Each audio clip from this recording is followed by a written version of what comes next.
production.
Sound production.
Sound production.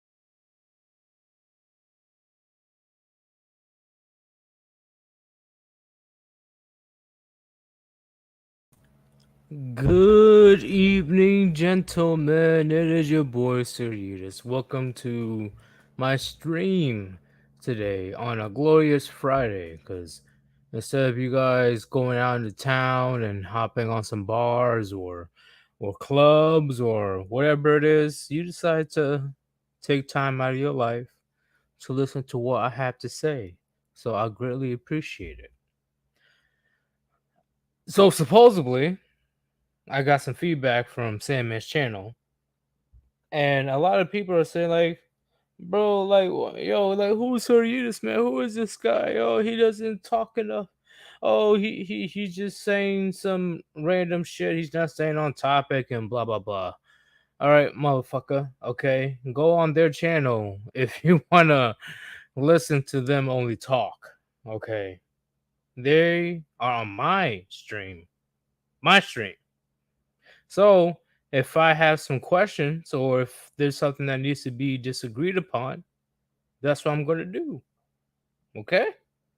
And I'm pretty sure none of the guests I have on, such as Sandman or TFM, they didn't make a big issue of me interjecting and questioning their position, questioning their statements. But if you guys don't like your boy Sir Yeetus having to say on his stream, then go on their channel. Simple as that. It's just weird as fuck to me that you guys not you guys, not you guys in general, but the people that had an issue with me. They're like, hey, Sir Eudes, you don't let them talk enough. But literally 80% of the situation was them talking. That was weird. That's a weird situation. So right now, I am excited to have Hammerhand on this stream. And Hammerhand, I know he's going to be spitting some crazy gems on you guys. He has way more life experience than me. So I'm definitely going to let him talk. But don't get your panties in a bunch if I'm going to interject or have a question, okay? Because that shit's gonna get mad fucking annoying if you like, oh, you're not gonna let me talk. Shut up. Anyway, Hammerhand, I'm gonna invite you right now. There he goes, Man, how dare you interject on me? I'm leaving. bro. It is crazy to me. Like I was seeing the comments, I'm like, what the fuck? Like, do you guys understand that they're on my channel? Man, Yeetus, I don't think I'd be too concerned about that, man. The fellas, they get a little worked up sometimes, and man, it's okay. It ain't no big deal.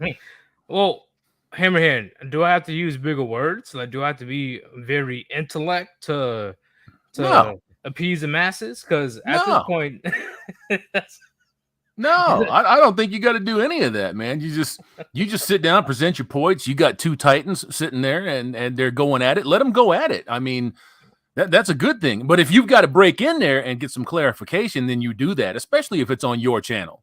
You know what I'm saying? And both of them are going to respect that. agreed. And once again, there's nothing against TFM. There's nothing against Sandman.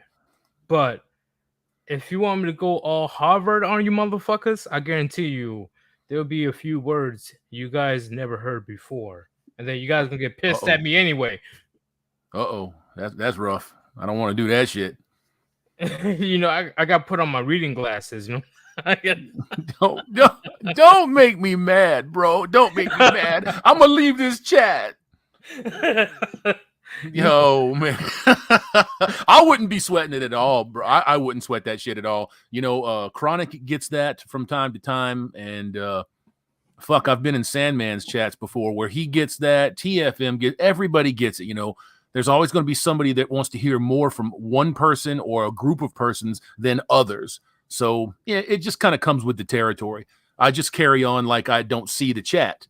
No disrespect to the chat, but I just carry on. Shout out D-Man50, man. Dropping them gifts in the chat. D-Man50, what the fuck? Why are you being so generous today? It's a Friday. You're supposed to be selfish, Go. He said, Go I am to the being club selfish. or something like that. I'm ensuring the growth of your channel, sir. Speaking of growth of my channel, that one stream alone with TFM got me 100 subs. Man, that's pretty good, bro. I see you're just over 13 right now, so. Do you know how difficult it is for me? I was at 13K subs for the last 6 or 7 months. Yeah, well, you're being sandboxed. It's not organic what goes on with guys like us, what goes on with people in this sphere right here. Do you realize the company that you're in with 13,000 subs? There's about 12 million channels underneath you. Okay, fair enough. I agree. Okay. About 12 million. There's only a few 100,000 above you. So 13,000 subs is nothing to sneeze at, brother. That is true. Like honestly, I didn't think I was gonna get this far. Like I'm like, it's crazy that people are willing to listen to what I have to say. Well, man, you know why they are, right? They're willing to listen because they recognize that there are so many people out there that they see, whether it's the television news, YouTube punditry, whatever it is, alt tech punditry, they all lie. None of them say any fucking thing worth hearing. So if you got a couple of brothers that are coming at you straight, man, even if it's a hard truth, they're going to listen to you. Agreed. Which is why, once again, I keep my circle small, whether it's personal or in the internet life. Like I don't try to be buddies with everybody because right on. Unfortunately, not everybody wants to be your friend. Well, So I don't sweat that shit, man. I try to get along with everybody if I can, and if they don't want to get along with me, then I know which way to go. no, hold up, Hammerhand. You're the one that you had a dispute with somebody. I forgot who it was, but that I don't know what that person did, but you definitely do not want to associate with a certain person. Oh, you talking about on the last channel? Yeah, I'll Not the say last last channel. Yeah. Yeah. The only person that I've had anything out in the open with was Peter Nolan, and that's because Peter Nolan wants to tell you what your facts are. And when you tell me his big thing, man, is it's telling everybody around it Paul Elam is a Fed. He was a Fed. He was trying to take over X, Y, and Z while he was a Fed. And if he is that, then there's proof of that. Show me the proof. I don't want to hear it. I don't want to hear nobody. I don't want to hear your sock puppets. I don't want to hear your little mob come in here and try to gang up on me and talk to me and bully me into a position. You know what I'm saying? Show me the proof. Show me the proof. And when you can't show me the fucking proof, then you are but words. It's fucking hot air. It's hot air. I completely agree. I'm going to be that guy that will be talking shit all the way into the firing squad. Yeah, man. Ain't no way you're gonna try to make me conform to this new society that we're being. I don't know how to explain it. It's society today is so fucked up. Sure it is. I mean, I you can't just got to take a even look around. You can see explain. it. I think that's the point, right? That's the point. Nobody wants you to be able to explain it. They just want you to accept it. Yeah, like if I do explain, that would take like an extra hour. But at the end of the day, it's like, what the fuck? Like the criminals are being painted as innocents. We got a bunch of grown men dressing as women wanting to bust it wide open in front of minors. Yep. And I'm not even done, chat, but we're going to stop it there. But those are the things that are out of control. If it was 10 years prior, chat, I will call you fucking psycho if you told me, hey, this is what's going to happen in 2023. Well, it's going down fast, man. You know, when you have pastors and priests and thought leaders, for lack of a better term, thought leaders out there saying that the West has fallen. It's not falling. It has fallen. The West has fallen. And we have to now deal with what's coming in that fall. When you are marketing hypersexuality to kindergartners, when you are telling people that it is a better alternative to cleave your penis and balls off and install a pocket rocket, or a hot pocket, and people are going along with this, you know that you are lost. You're lost.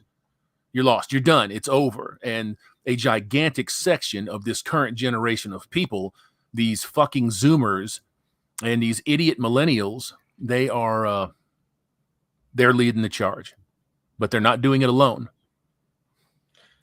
Yes, and unfortunately, once again, when I was one that has to go to, Thanksgiving or Christmas or whatever holiday that comes up and family gathering comes in, I'm sounding like the insane one. Well, that's too bad, man. If your family's that far over on the left-hand side of things and you sound like the crazy one, that ain't good for you. Honestly, I'm gonna keep it real. Once again, like I respect my dad 100,000,000%. Right, my dad, he's that dude. Right on. But I think at this point he's definitely keeping his mouth shut, and I don't blame him. I really don't. Well, that's kind of not a good thing, when you know that shit is going sideways and things are bad and you're dummying up to avoid conflict. That's not good for you, and it's not good for the people around you. I'm just saying. But the happy wife, happy life nonsense, right? If you find yourself in that position, you're probably not that happy. If you have to say that, you're probably not that happy. Agreed. I don't think how do I explain it? Like, my dad definitely cares about my mom and the family very much, but right. at the end of the day, when it comes to talk about porn stuff like this, such as calling out the nonsense that society has today with the gynocentric system, Mm-hmm. he's not speaking up. I'm like, why are you not speaking up? Why am I the only one that's actually telling my mom to her face, like, yo, unfortunately, hey, what you grew up with, what you did in your dating market is not the same with what I had to deal with. No. Okay, right now, this is the first time in human history, that social media and all that stuff plays a part. So don't Well, try to don't try to come at me talking about, oh no, there's a fish in the sea for you and blah blah blah. No, fuck all that. I You think that never have to deal with that shit. that's just nonsense when people say stuff like that. Everybody's got a soulmate, or there's plenty of fish in the sea. Those are the cries and the exclamations of people that don't have what they want. So they're just kind of fooling themselves into believing that there's someone right around the corner. That's just not true. Yeah, and I know my dad understands. I told him, like, this is why you don't have a grandchild yet.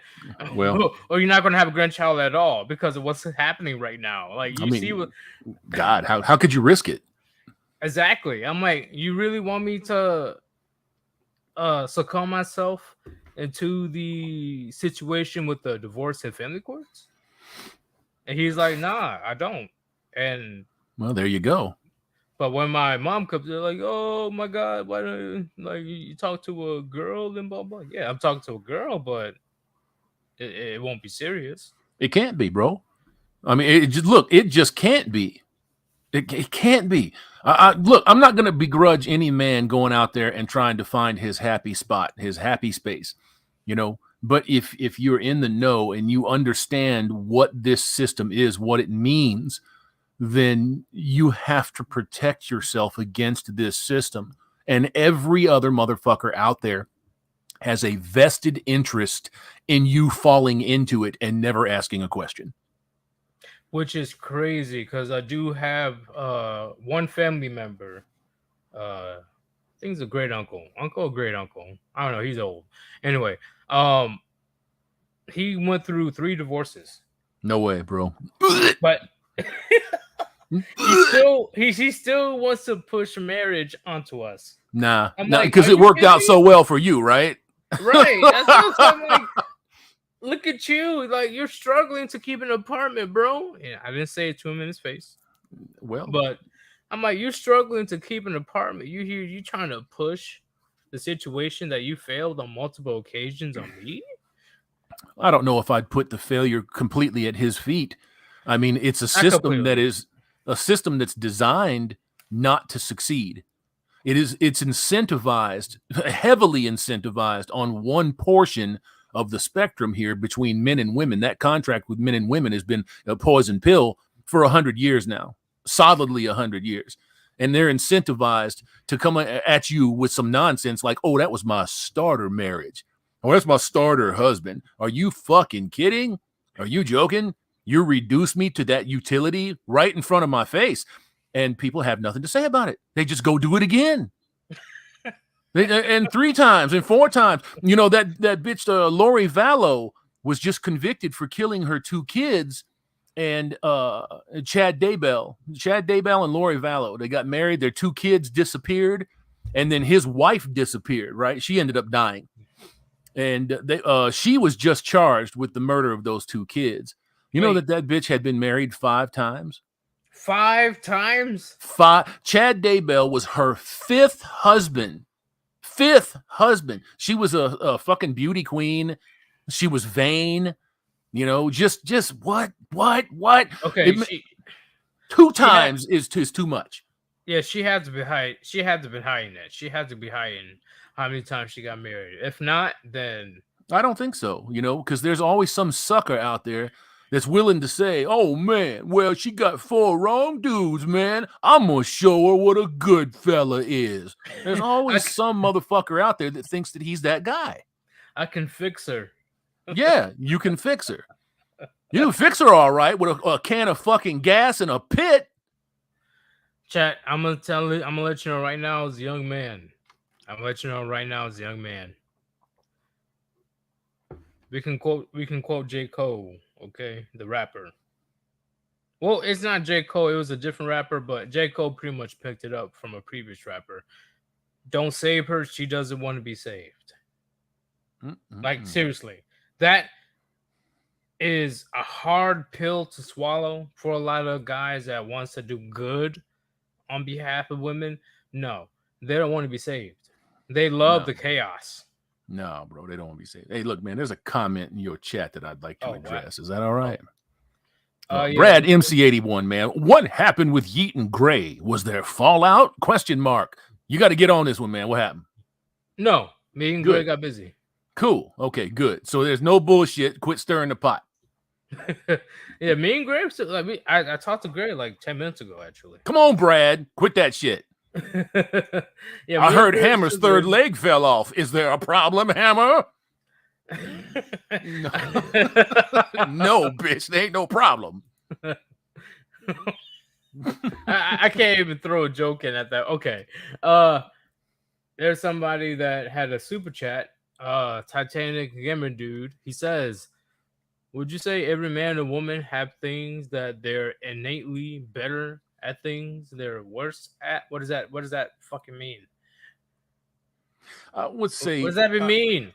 I would say yes, but that depends on how they're being brought up now. You know, you can teach women to be brutal. You can teach men to be brutal. You can teach women to be nurturing. You can teach men to be nurturing. But the demarcation point between men and women is our physiology. That's where things change. And it will never be what these crazy motherfuckers out here on the left want it to be. It will never be that. But I would say men innately are brutal. Yes. So yes. Is that what he means about? Yes. Innate characteristics, you know, like women sitting home and taking care of children, raising the family while the old man's out doing his thing. Yeah, I would say that women and men both have innate characteristics that are unique unto themselves and their physiology, and that we use to work together with, but we don't, or we used to. We don't do that no more. That is true. We are living in a new society where, and I say this all the time in my channel, when a woman doesn't need you, she doesn't want you. Well, yeah, I think that's probably true. I mean, I see it, I think a little more skeptically. I think that they don't want you anyways because of the culture that they've grown up in over the last 30 or 40 years. They don't want you. When they have to settle for you in order to survive, they become very, very mean-spirited and bitter. But when it comes to that, right, and I'm talking in the general terms, unless you have the genes of Greek god, they're not going to want you at all. Well, that's their problem. Even if they make money. But if you like, once again, if the woman makes money and you do have the genes of a Greek god, yeah, they're gonna chase you. Yeah, of course. You always chase the things that you covet, right? The things that you see on a daily basis. And where do you see them? On TV, on social media, in magazines, in storefront windows. And it's always the representation of idealism. It's always what is best. And that's just the smallest percentage of everything that we offer as human beings. The vast majority of us are not those things. So it really goes a long ways towards spoiling what men and women are. It really kicks their asses. I can't dispute that whatsoever. Okay. Yeah, you definitely dropping some gems today. Goddamn. Sorry about that, sir. I can tone it down some. Solon Delich says with ARS 2. What is AR? What kind of currency is ARS, chat? I don't know. Is that Argentine? I don't know. Is it Argentina? Hold on, I'll look it up real quick while you're taking care of that. Yeah. It's for me, chat. I want to learn. Like, I like that knowledge. Yeah, it's an Argentinian peso. Okay. All All right, that makes sense. All right. Solon says, "Stop that, man. Why aren't prosecutors after Hammerhand for his ties to La Cosa Nostrag. Drag?" All right, you got jokes today, Solon. Okay, you can't keep getting away with it. And that's for a 10-piece, man. Thank you, bro. I appreciate that. And yeah, you will never catch me laid up with La Cosa Nostrag. Oh, well, okay. We're almost 30 minutes in, which I didn't even realize. Damn, already? So, yeah, already. We're talking about some crazy stuff. But right now, let me see if Under Chronic is not okay. Because Under Chronic, he does plan on joining later on today. Sweet, man. Here's a big question from me to you, right? Sure. I talked to TFM, I think it was yesterday. Mm-hmm. Yesterday or the day before. I forgot. About my 16-year-old cousin that unfortunately he's going through the red pill rage right now. Yeah. Because he did everything that he wanted to do, not want to do, but everything that he needed to do in order to make his girl quote unquote happy. Mm-hmm. But of course, when it comes to emotions, she's not going to be happy long term. So she broke up with him and got with another dude. Yeah, shocker. Yeah, and before I dropped that knowledge on him, I wanted to talk to people that had more life experience than me. What advice would you give this 16-year-old young man? Like, what would you say to him right now? Because he is still currently, right now, going through red pill rage. Well, I don't know that I would say anything where I would try to bomb out his mental state, and get him to just adopt everything that we say. What I would do is I would be steady in my contact with him. I would constantly reiterate our salient points about what's going on in the culture. I'd let him know that I understand how he feels because I've been there. I've been that 16-year-old. I never forgot what it was like to get kicked in the face by somebody that you love. I didn't just brush it aside. I didn't just dismiss it as youthful exuberance. Oh, it's puppy love. No, bricks don't feel good when somebody is throwing them in your face. And I would just try to stay consistent with him and stay in contact with him. That's what I would do. Because when folks are able to talk about this stuff and they're able to get their frustrations out, then they don't well up and become a ticking time bomb. I agree. Like, but at the same time, it just feels very unfortunate that I'm the one that has to, crush his dream. Like, similar to it's very similar to saying that Santa Claus isn't real. Yeah, but you weren't trying to fuck Santa Claus. Okay. You know what I'm saying? You weren't trying to. You weren't trying to get with Santa Claus. No, but you didn't have romantic feelings for Santa Claus. Santa Claus, it's like Christmas and St. Crispin's and all of this, it elicits feelings of joy and happiness and just general camaraderie. But isn't that's not what goes on with women? Well, it is blue pill because it's teaching you to believe something that's not actually there. Yeah, and when he found out, it's like me telling him I didn't talk to him just yet, but let's just say I do go talk to him. I'm like, yeah, Santa Claus isn't real. He's a facade. Yeah, he doesn't exist. I think the spirit of it does, though, Yeetus. Right. How else can you explain to me? And look, they're shitty motherfuckers all year around. But when it gets into that season, like late November through January, through the new year, people are just generally nicer. They're more giving. They're less intolerable, insufferable. So there's no other way for me that can be explained. And we just can't hold on to it year round. And it's strange to me how we can't hold on to that year round. But that has nothing to do with what it feels like when somebody that you love, that you've invested your time in, or that you have really great feelings for, rejects you. And then fucks somebody else on top of that. So should I be straight up with him? Yeah, of course. Time I meet up with him? Yeah, I don't think that you should ever lie to people or couch your comments or parse your words. I think you should say exactly what's on your mind. There's no reason to open his mouth and drop 400 red pills down his neck, but you can just tell him what's going on and that this is the state of men and women are pretty fucking ruined now. They call it liberation. People that really understand it call it ruination.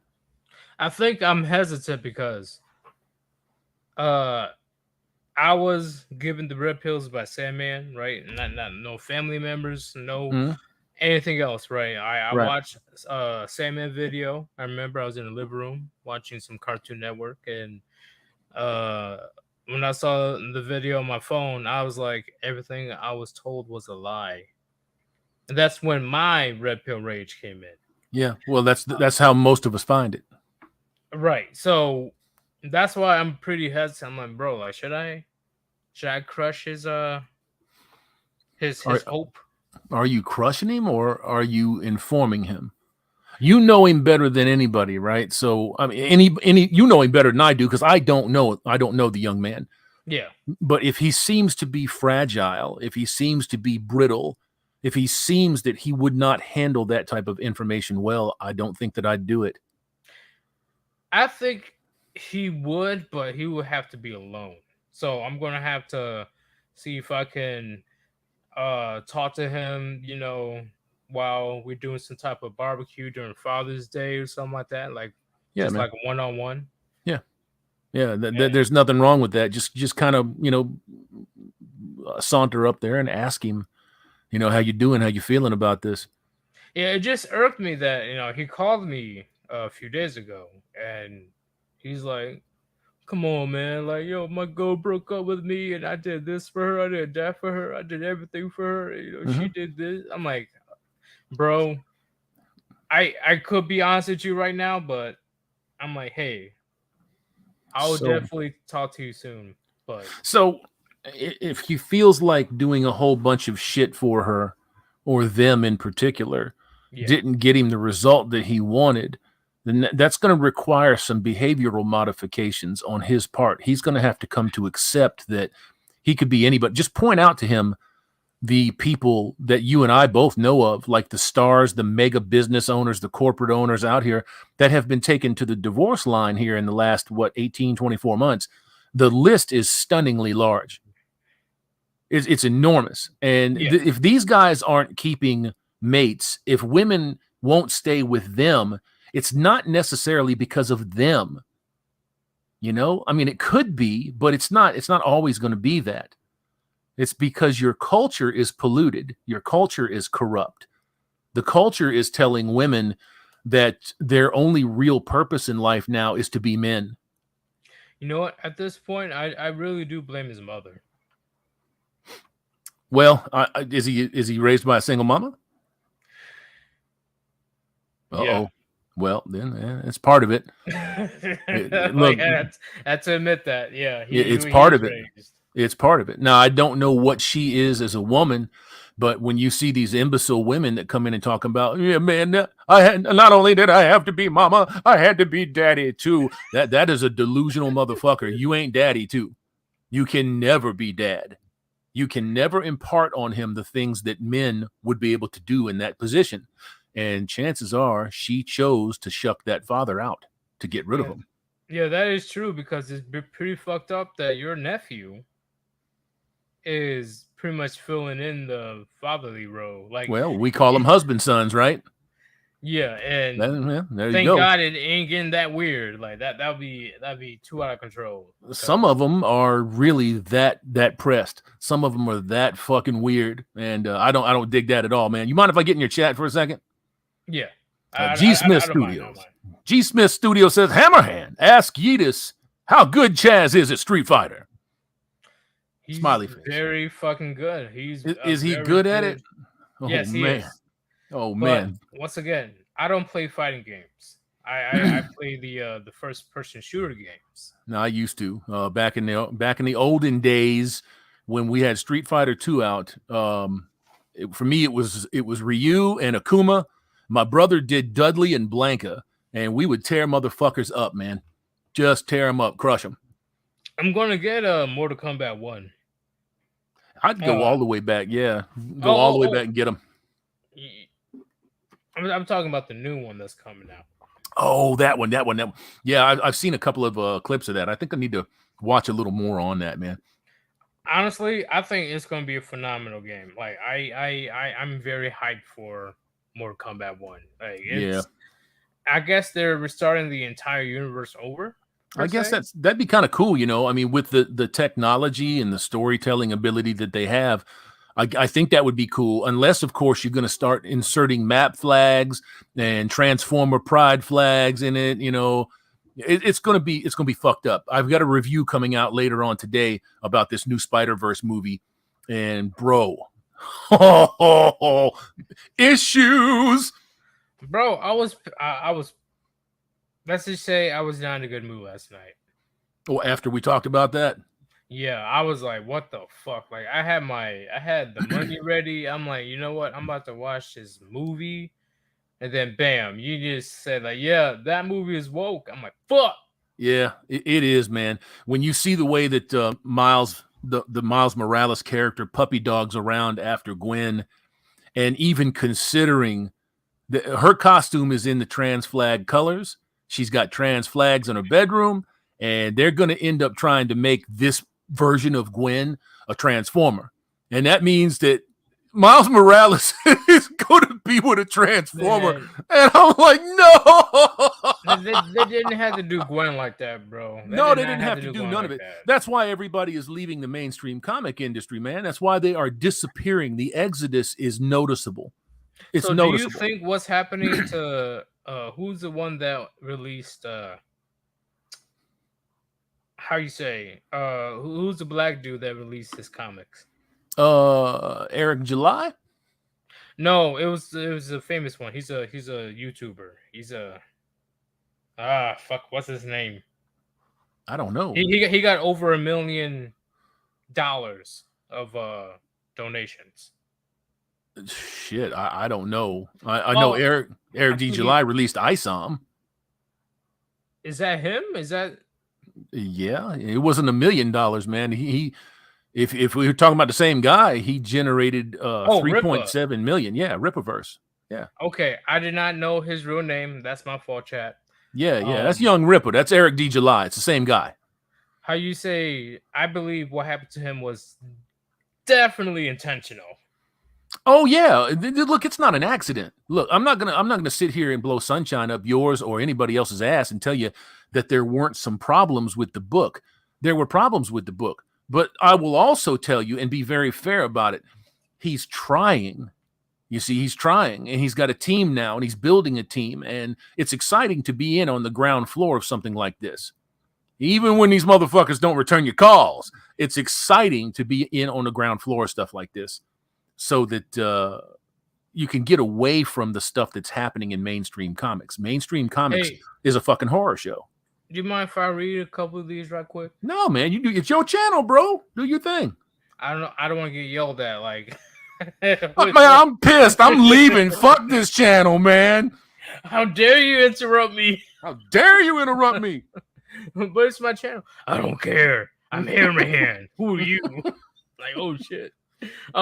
But who says, Sir Yid, it's time for him, I'm assuming he's talking about my young cousin, to start training weights, martial arts, boxing. Hope his nephew doesn't go too long in the red pill rage. Yeah, that's my concern right now, because he definitely had that feeling that this girl was the one, right? Like he believed in that happy ending, that Disney land bullshit, right? Like, oh yeah, I'm gonna marry this girl, we're gonna have kids, and it's gonna be good. No, unfortunately, my young man, don't listen to the advice that your parents gave you. This is a new landscape, yeah, man, that you're gonna have to navigate through. When you're 16 years old out here, and you've got people that are in their 40s and 50s telling you what it was like when they were 16. You've got 2-3 generations of radical change between them. So they have no clue what it's like out here for 15 and 16-year-olds now. It's goddamn minefield. Pardon my language. 10 Hail Marys and fuck a bitch. No, it's fine. They act confused on why the youngest in high school emulate Andrew Tate so much, right? Even though Andrew Tate is a grifter, we can all say that he's a big old grifter. But are they really surprised that young men around the country are emulating Andrew Tate? Mm-hmm. Like, come on, bro. Like, you already know that he's the one that has the most reach.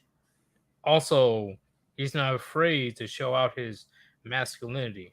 Yeah, Even though understood. he's a But grifter, he's a how grifter. masculine is the man when you start to understand is it exaggerated masculinity? Does he wear what he thinks men are as a skin suit, like Transformers wear women? I kind of think so. I kind of think so. You know, it's Honestly, exaggerated, very exaggerated. yeah. When you become a multimillionaire, Oh, excuse me. oh, it's all good. I'm just like when you become a multimillionaire, it's like, yeah, I'm one of the big dogs now. Well, how did he become a multimillionaire? He exploited women.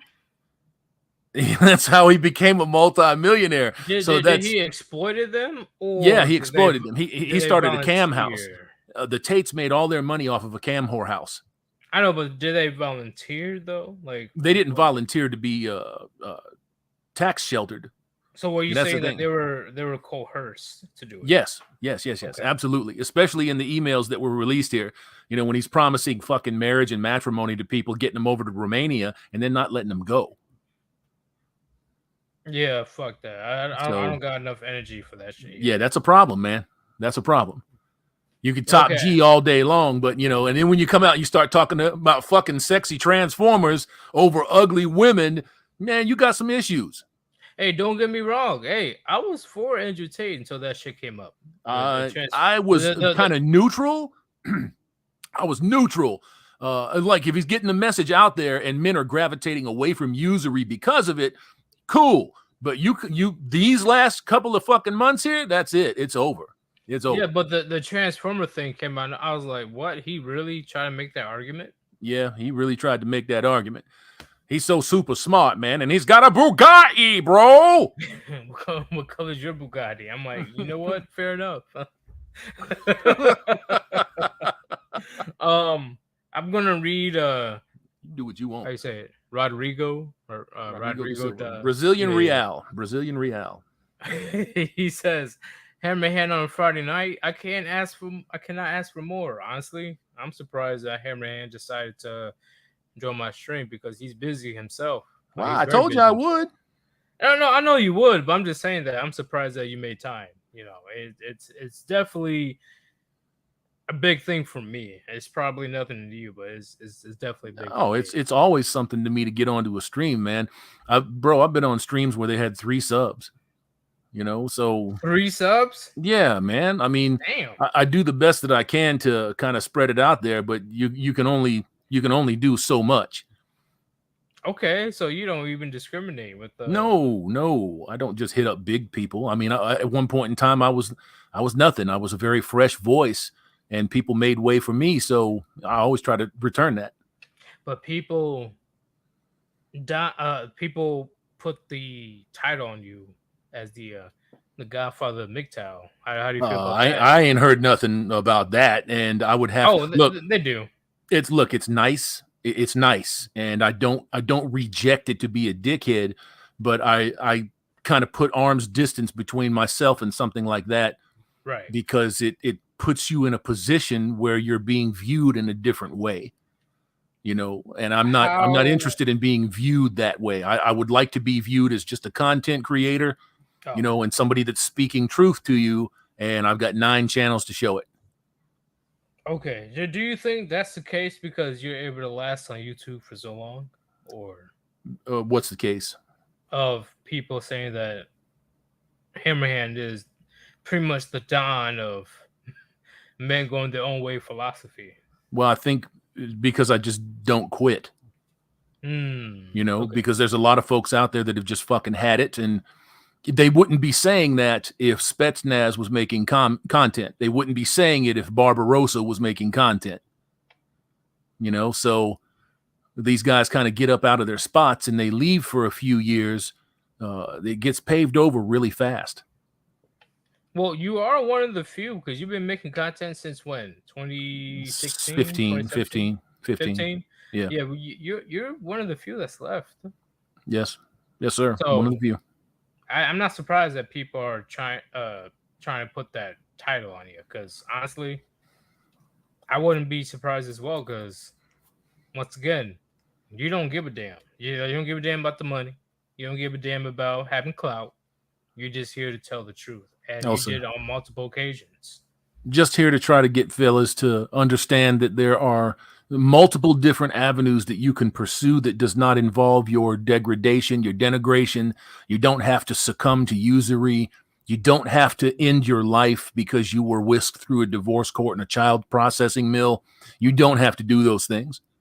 You don't have to do those things. And these are the things that society doesn't tell men in general. But women are sitting there waiting in the wings for some dumb motherfucker to marry them. They hang out 5 or 6 years. They're probably cheating on them the whole fucking way. You're not going to tell me that one day you just decide, fuck it, we're out of love. So I'm going to go ahead and get my cash and prizes. And I'm going to check out. No. Exactly. No. I see no fault divorce as fucking evil. Divorce in general, in my opinion, for petty reasons, is evil. But no fault divorce, that shit is evil. Yeah. Yeah, it is. It is. But it was institutionalized by advocates and activists and people that were always clamoring over each other to say, hey, it's for women's and kids' safety. Well, that automatically puts men on the back foot because who do we need to make them safe from? It's going to be that evil, bad man that they want to get away from. Well, if they're cheating, if they're fucking other men, if they're having kids out of wedlock, if they're aborting babies, if they're spending you into the poorhouse, maybe it's not just the guy. Yeah, and that's a big thing, right? Because once again, I was raised by a single father of 4 kids. 4. How did you do with that, Yeet? How did you do with that? As I see, what's the crazy part? Even though when I grew up as an adult and I realized that my biological mother was the fucking the devil of the relationship, right? My dad still tried to protect her. I think my dad still tried to. Did he try to protect her, or was he trying to make sure that you made up your mind by yourself and that he didn't contaminate that? Both. Okay. Both. Because it's good that you can recognize it. Yeah, growing up, he was saying that, hey, she was your mother is just misguided. Well, I do the same thing with my son whenever his mother comes up, and most of the time he's the one that's bringing her up for whatever reason, and I tell him the truth, and I said, don't ask me these questions if you don't want the truth, because I'm not, number one, I'm not going to lie to you, but I'm not going to put anything extra in there either. I'll just tell you the straight, uncut truth, and then you can make up your mind what you think about that. Right. I'm like, once again, I'm close to my 30s. So believe me, like my dad definitely kept it 100% then. But as we were growing up, me and my siblings, my dad definitely was like, hey, your mom just she screwed up. Like she made mistakes, and you shouldn't hold that against her until one day. So one day when I met up with her, right? Yeah. Because there's this bitch ass lawyer that came out of nowhere. She didn't do a good job. Let's just say that. I was like 13 years old, I think, when the situation happened. And I want you to know right now, I see why my dad isn't with my mom anymore. Yeah, man. I mean, look, it's tough. It's tough to go from a position as a child of looking at your parents as almost God figures, like infallible, right? They fuck up, they might inflict pain on you, but it can't be wrong because your parents ain't wrong. And you get to a point in life where you're like, they're just people. They're just people. That's weird as fuck to me, honestly. Like even my own dad, right? Like again, like my dad knows that like I'm I'm bigger and stronger than him, and you know, how you say, if I wanted to, I could disobey his authority, but he's my Right. dad, Right. so I would never do that. You know, I mean, unless it's something that's massive, you should always try to keep that respect. You should always try to keep that that culture, that type of culture, alive between yourself and your elders, whether they're your parents or not. But we don't have a lot of that left either. You know, this has been the age of deconstruction here since about 1980 to now. Yeah, my parents, not my parents, my dad, once again, I had to catch myself a few times because once you leave the military, I'm sure you had military family members or friends. Oh, I have, yeah. It's hard to turn off the military lingo. Very Well, difficult. you don't have to, man. I mean, it's just the folks don't. around you probably won't get it. So I don't. I agree, but I did my best to make sure that I try to clean up my language around my parents. You know, yeah, even though they know that I've been involved with this lifestyle for the longest time, and soldiers cursing at each other, that's normal. That Yeah. is normal. sure, I of cursed course. at my boss, platoon sergeant. I cursed at my boss.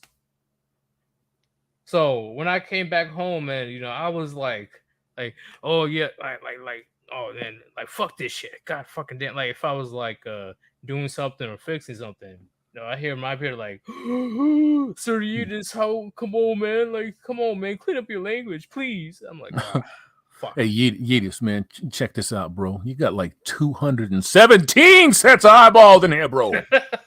I do, actually. This is Oh, absurd. Ridiculous. Yeah, I didn't expect all you guys to be here. Thank you very much for joining. And once again, if you want to support your boy Sirius, there's a link on top of the chat, Cash App /Sirius, or you can do super chats like what Rodrigo did, or you can become a member. Any type of donation is appreciated if you feel that I am worthy of your investment. Absolutely. Thank you very much. Absolutely. And of course, look, Yeetus has an extraordinarily long set of femurs, gentlemen. So it's worth it. All right. Just donate to this motherfucker. Okay. Give him a couple of hamburgers or something. Help him out. Help him out. But chat, at the end of the day, that's how much I respect my parents. I literally had to work very hard to conceal my language around them. Well, that's good, man. That shows thinking and respect on your part. And you know that your parents, especially your father, at some point in time is be like, this boy is becoming a man, and he's going to come and take the mantle of man, and he's going to have to turn around and respect that. So hopefully that's already happened, and you're not struggling with that. Nope, I'm good. I'm able to switch it off and use the generous words to prove my point. Yes. You mind if I read something in your chat real quick?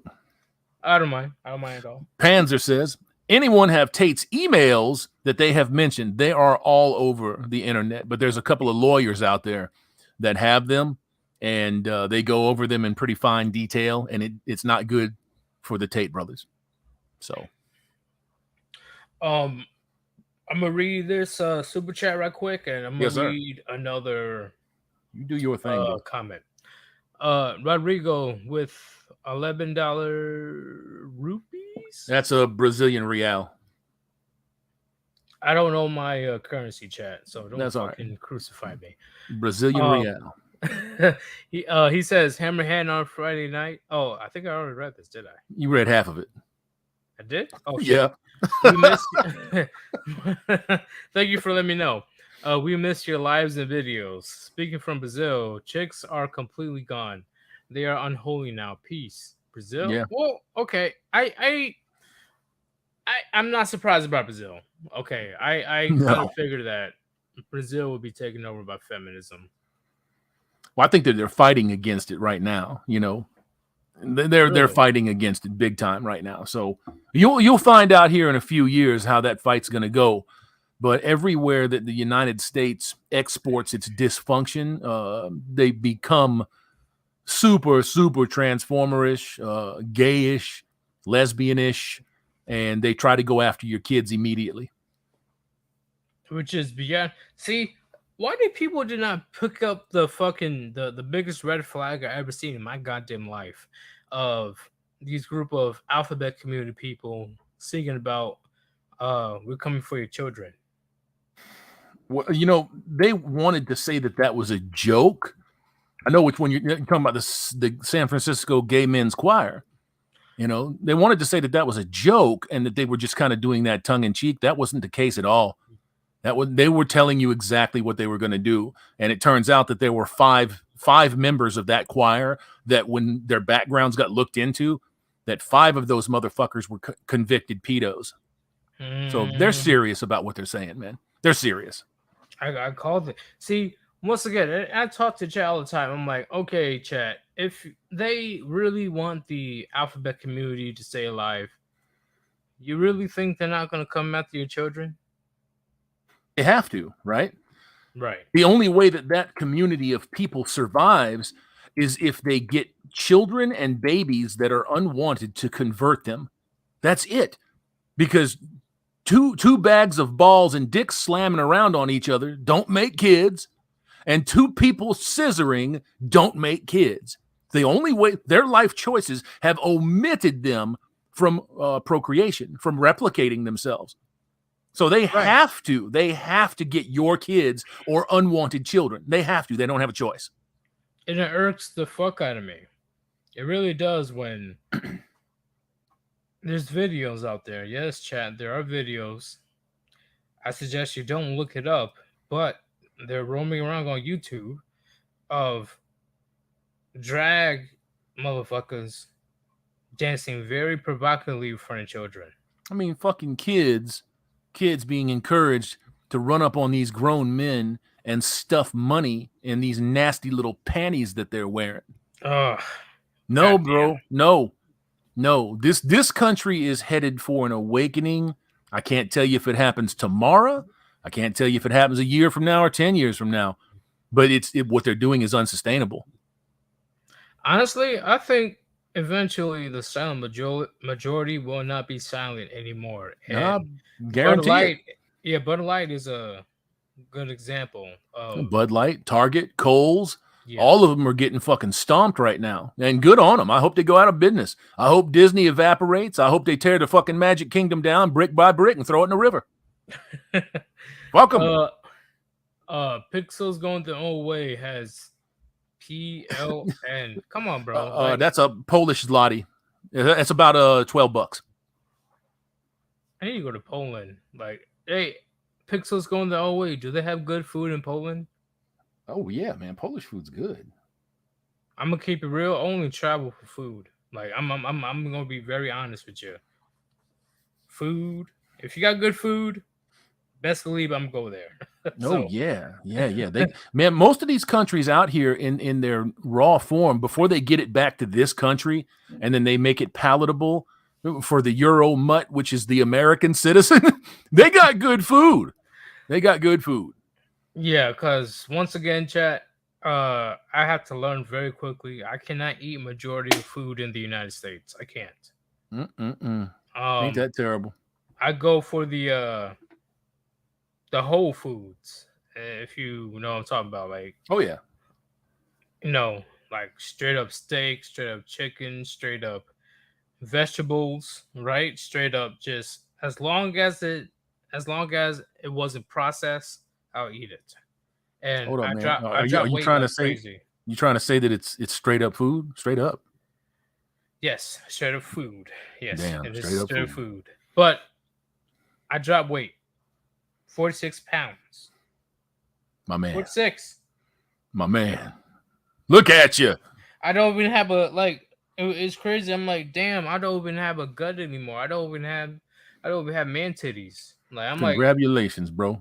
I can't say that. I'm not saying that you can't enjoy, the goodies, like such as like hot Cheetos or no, you can. You just you have to. You enjoy all of these things with moderation. Exactly. If you can't control yourself, you know, or let's just say that you're too far gone, you know, then yeah, you're going to end up with a problem or two, you know, but in moderation, you can experience all of that. The problem is that a it becomes a supplement for like emotional pain or spiritual pain or loneliness and things of that nature. And that's very fucking sad. Very sad. So, am I too harsh on obese people? No, no, taking it from somebody that is overweight. You know, I'm an overweight man. I'm a giant man. I'm a big motherfucker. It's okay. Once again, if you're older, I'm not going to have as much of an issue as a person that's around my age. Well, they had chances when they were younger, so Yeah. chances are that most of these people, look, this stuff doesn't start when you're 28 or 38. It starts when you're 6 months old, when you're 8 months old, when your parents are too busy or your single mother is too busy, doesn't want to be bothered with you, and that's the brutal, hard truth of the matter. They just don't want to fuck with you. They want to keep their kid, but they don't want to fuck with you, so they hand you a candy bar or they hand you a chocolate milk. They don't give you water. They don't give you celery and carrots. You know, Bro, they don't do those things. I was swatted when I was trying to get a Snickers. Yeah, my family was a different breed. Good, like, because it served you in life. It's look, you're doing what you're doing right now. You're dropping the 40 pounds, and you're doing what you're doing now because you have a base of attributes that have been handed to you by those parents. That is a good thing. That's a good thing. Yeah. When I realized that I was struggling to even tie my shoes, I was like, okay, it's time for me to get back in, because there's no reason for me at 27, 28 years old, 28, for me to even huff and puff trying to tie my shoes. Like, no, that's unacceptable. No, that's not something that you want to be, man. That's not a good thing for you. It's not a good thing for anybody. No, I don't think if you call in motherfuckers, look, I don't go at the normal person that happens to be big or gigantic, morbidly obese, and say, you fat motherfucker, what the fuck are you doing? No, I don't do that. Now, if they're on social media and they're giant and they're talking about how sexy they are and how hot they are, oh man, I can eat 6 pies a day, bitch, and be okay. No, you can't. No, you can't. Those are the motherfuckers that I tear up. So you're talking about Lizzo? I'm talking about anybody that spreads body positivity as a message of positivity, because it's not positive. I don't have any problems with me. I'll use myself as an example. I don't look at me and say, ew, I don't like what I see. I'm perfectly fine with me, but I'm realistic enough to understand that that's not what the majority of people want, right? So, and I don't blame them for that. I don't blame it on nobody. It's me. If I wanted to change it, I could change it. I just don't want to. Wait, Hammerhand, how tall are you? 6'5", 6'5.5". Yeah, your weight doesn't matter. Yeah, my weight matters, man. Look about that. Yeah, it matters. They'll hang with you for a little bit. I guarantee you right now, Hammerhand, me being a fit dude at 5'8", and you having a little chunk in the midsection at 6'5", you still pull more bitches than me. A little junk in the trunk, man. Yeah, you'll pull more girls than me. You can't deny that. Well, I'm not trying to deny any of it. The only people that deny that are the people that hate our guts. You know, oh, look at this incel motherfucker. You know, these people that say and do things like that, they're the ones that try to heap that shit on you and place it all at your feet. No, I have no issues with that. Kite and Chaz says in the chat, I get no bitches. Well, I get no bitches because I'm not interested in them. Chaz, quit lying. You get bitches. Now, I'm gonna laugh when he gets a bitch that can play Street Fighter and beat him up. I'm gonna laugh. I'm gonna laugh at him. How would you say this? What is he trying to say?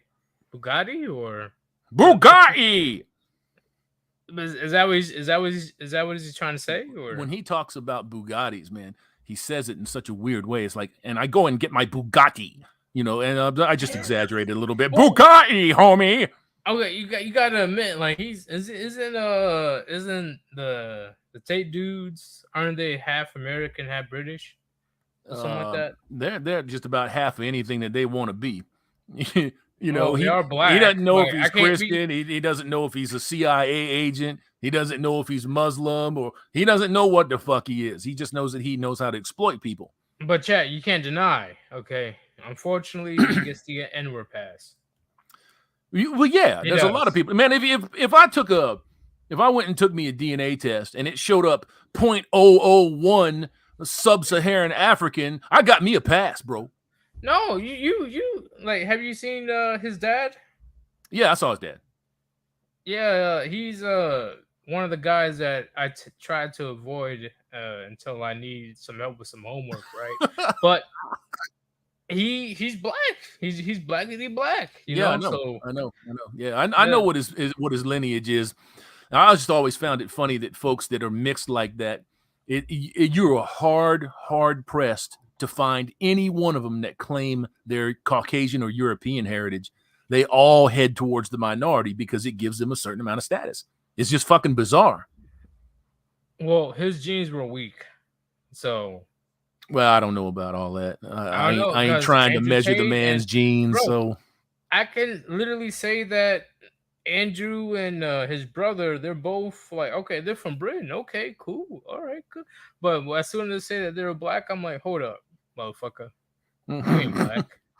And then I look at you know the lineage. I'm like, oh shit, they're black. Oh well, they're only part black.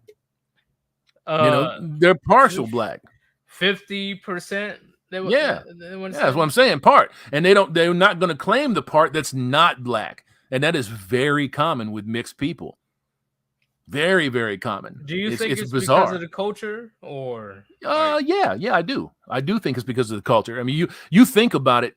Now, other cultures have their own unique problems, but as far as people in the West are concerned, Caucasians, whites, Europeans, descendants of Europeans, we have been bathing.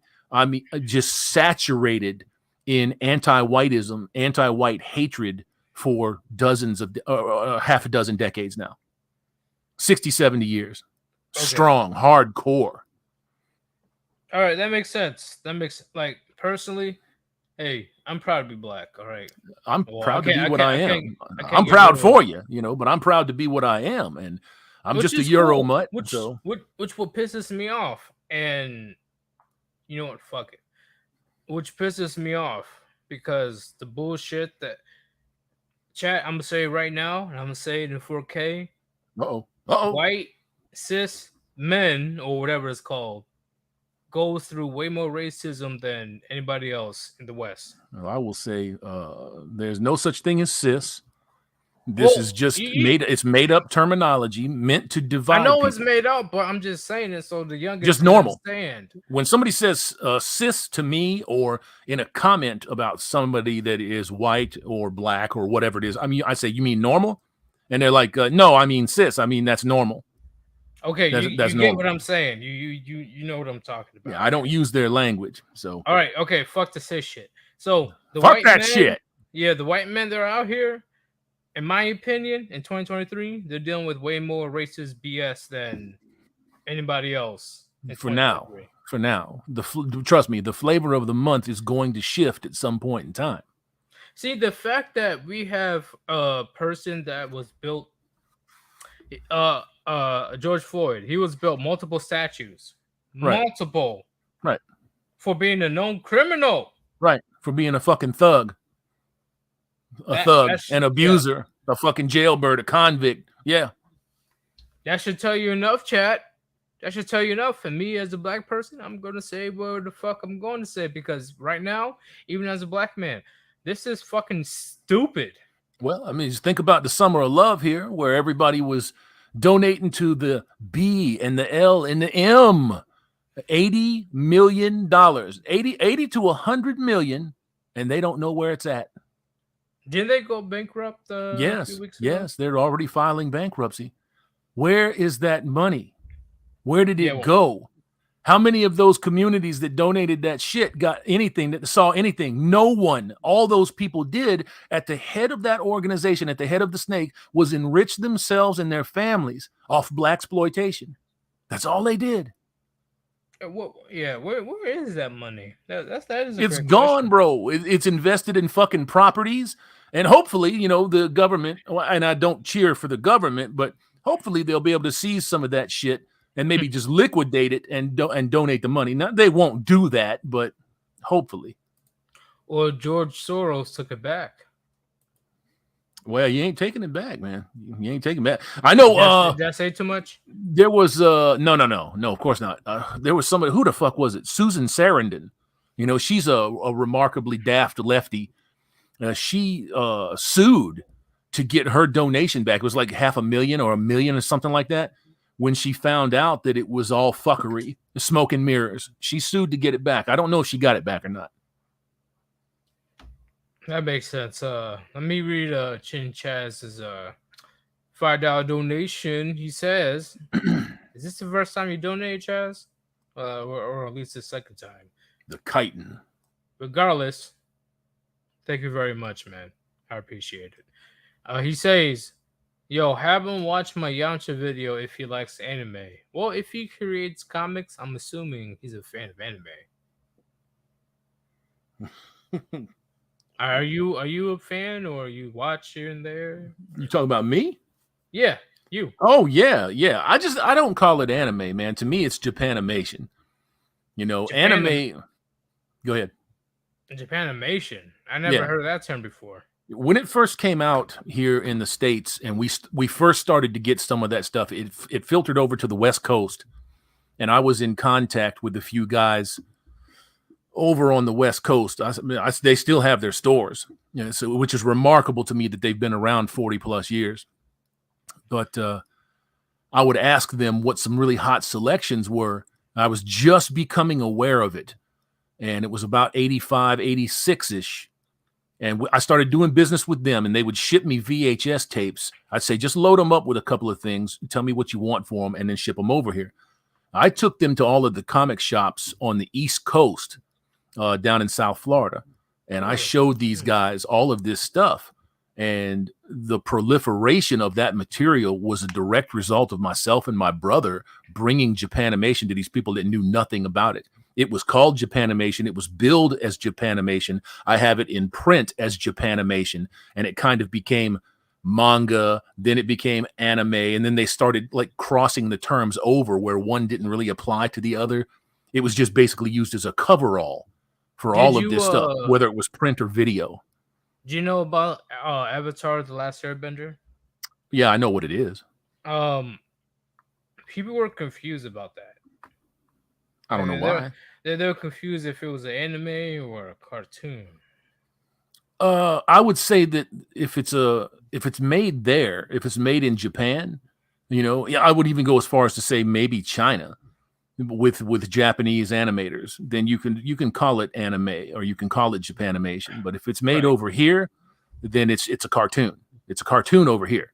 Even if they take, like in the mid to late 70s, production companies over here were taking things like Gatchaman and they were turning it into Battle of the Planets. They were taking things like Macross and Southern Cavalry and turning that stuff, Mospeada, and turning it into Robotech. That's a cartoon here. Even if they're using their materials, it's still a cartoon here. So it's kind of convoluted. Well, when it comes to liking anime, you already know about anime, so I'm sure Chin Chaz, I'm assuming that he saw your age. He's like, oh, maybe he does like anime. No, I actually do like it quite a bit. Now, I'll tell you the things that I'm not into. I'm not into the gay anime. Right. I'm not into the gay manga. There's a lot of guys out there that read the shit. Not me. I don't have any room for that in my heart. I'm sorry, the door is closed. I just don't. I ain't doing that shit. So, no, thank you. No, thank you. I have an accepting heart, but I do not accept that shit. That once again, and I'm sure you can agree as well. I really don't give two shits what you do in the bedroom. Okay. Whatever you do there, that's none of my business. But when you go out of your way to make it my business, trying to shove it down my goddamn throat, I'm having a problem. Yeah, we said this from the get-go, man. People of my generation saw this coming. It was never going to be, we just want to be able to love who we want to love. It was never going to be that. Never. And that was back when I was a blue pill fucking stooge. I knew that it wasn't going to be that. I was like, there's no way that they stop it. Oh shit, was this early 2000s and the 90s? No, God, this was like the late 80s and the 90s. God damn. You know, it was going on that far back. So yeah, the idea was preposterous that it was ever going to be accepted. And a generation later, here you are. Here you are. They didn't give two shits about trying to force you into using their nomenclature, force you into using their language. That's what these people are all about, man. They're cry bullies, but they have institutional power now. Yes, and when you put it that way, right? You definitely make sense, because when I try to put it in that certain situation, like, oh, what do you mean they're oppressed or this or that? I'm like, define oppression. How? How the fuck are you oppressed? Yeah, that's what I was trying to figure out. I'm like, how? Like, no. You know where they're oppressed? Between their ears. That's where their oppression occurs. They think that they're oppressed. They're not oppressed. This is one of the only countries on the face of this earth where they wouldn't get thrown off of a fucking building for free flying lessons. Plain and simple. It is that simple. But I'm gonna read this to chat. $10 donation. Thank you very much, Project. He says, "Evening Hammer. A brother might stab you in the back, and a woman certainly will. Johnny, the Jew. I don't know how to say Klebitz. Yes, Klebitz. Klebitz. Yes, sir. Is that in the movies or? Oh hell, I don't know. Let me read this other one. Project Vegan with another $10 donation says, damn. Instead of setting pedos and triggering YouTube censors, use prison slang like short eyes, chomo, chester, and diaper slang. Well, we can't use chomo. I tried. YouTube doesn't like that word. Yeah, that's that got fleshed out by the algo pretty fast, you know, and I don't use Marxist language anyways, unless it's to identify what's going on out there. When people seem to be confused about a certain topic or something that's using a lot of that shit, I'll break it down for them, and then that'll be that. Exactly. Boo Boo with 55 Philippine pesos. Pesos, my man. Peso. Okay. He says free currency lesson for heat. Yes, I definitely need a lot more lessons on what type of currencies countries use, because once again, you already know how narcissistic and egotistic the United States is. So if it's not in American dollars, your currency doesn't matter. Well, it matters when you go to spend it. Yep. I learned the hard way when I went to South Korea. I learned the hard way. It's definitely like, okay, like, what do you mean I have to go to a foreign exchange? Like, what are you talking about? And I had to trade in money in order to, how do I explain it? I had to trade in American money in order to get Korean money. Yeah, it's an exchange. Yes. So I wasn't a fan of that because, once again, I didn't have a car over there. Like, we literally had to walk everywhere. Damn. There was a bar on every street though. I imagine it's kind of convenient out there to become isolated and lonely in a city of what, 20 million? Yeah, to be fair, there was a gas station. Like, which that's all a soldier needs. To get the gas station was on point. That's all anybody needs, man. Oh, I was wrong. They're about 51.5 million for all of South Korea. Like, I wasn't in Seoul. So that was a different base. I was in another base. So yes, sir. Let me get G-Man. G-Man says beef, pork, chicken, fish, grilled, fried, smoked, or in a stew. Choose, sir. choose. Mm-mm-mm. Where the fuck did this come from? What? They're just sharing their good tidings with you, man.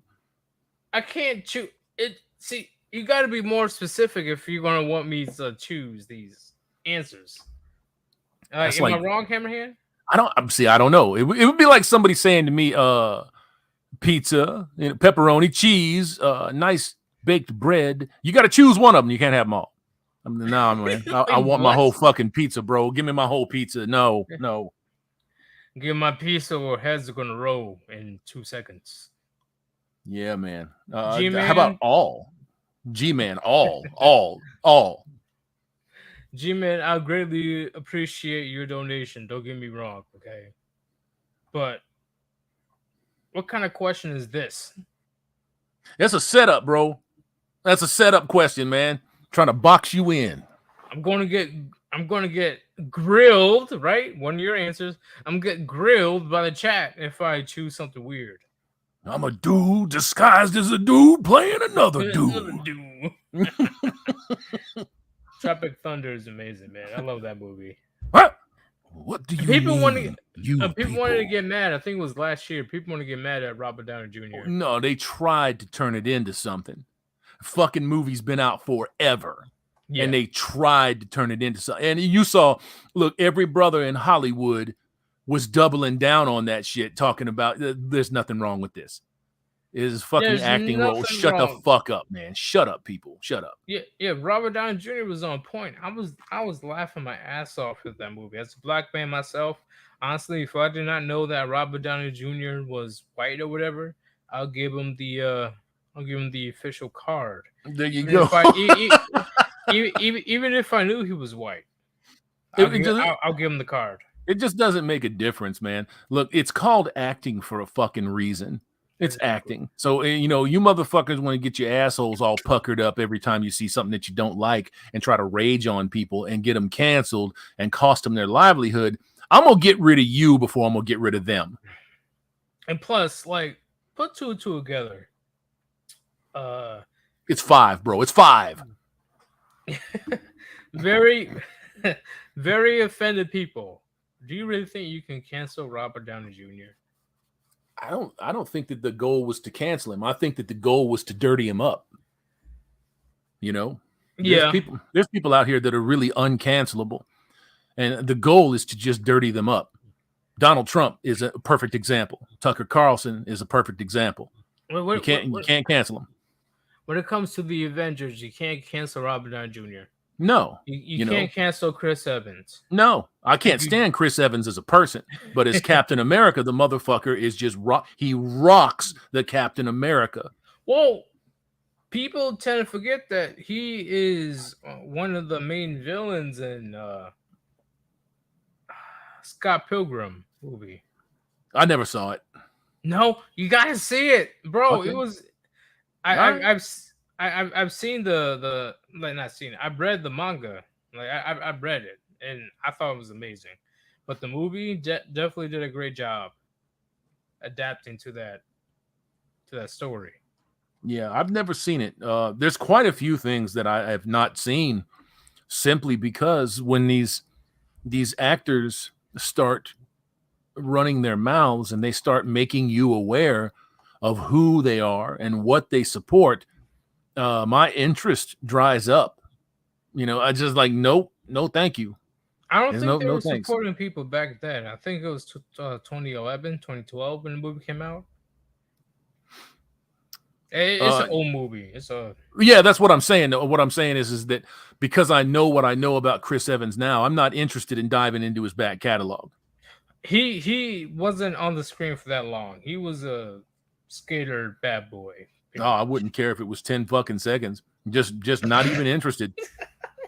Not interested, man. You come out and you call me a Nazi and a white supreme, and motherfucker, just because I won't toe your line, I'm all of that. Get the fuck on down the road, bitch. I'm not talking to you no more. I don't want to watch you 17 seconds. Okay, I see what you're saying, but just to give you some do you want me to spoil the movie? Like, honestly, do you really want to watch it? No. No, okay. No, you can Well, spoil away. the movie, he definitely dies a glorious death. When I mean by glorious, I mean funny. Sweet. So I enjoy the movie very much. Sweet. That was a great movie. That just put a smile on my face, bro. he got manipulated to trying to do a pretty much an impossible trick. Yeah.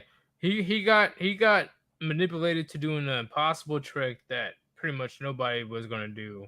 And Chris Evans, he's like, "Oh yeah, I can do this. I'm the best skater in the world." And then he died miserably. Hooray! That's good. That's good.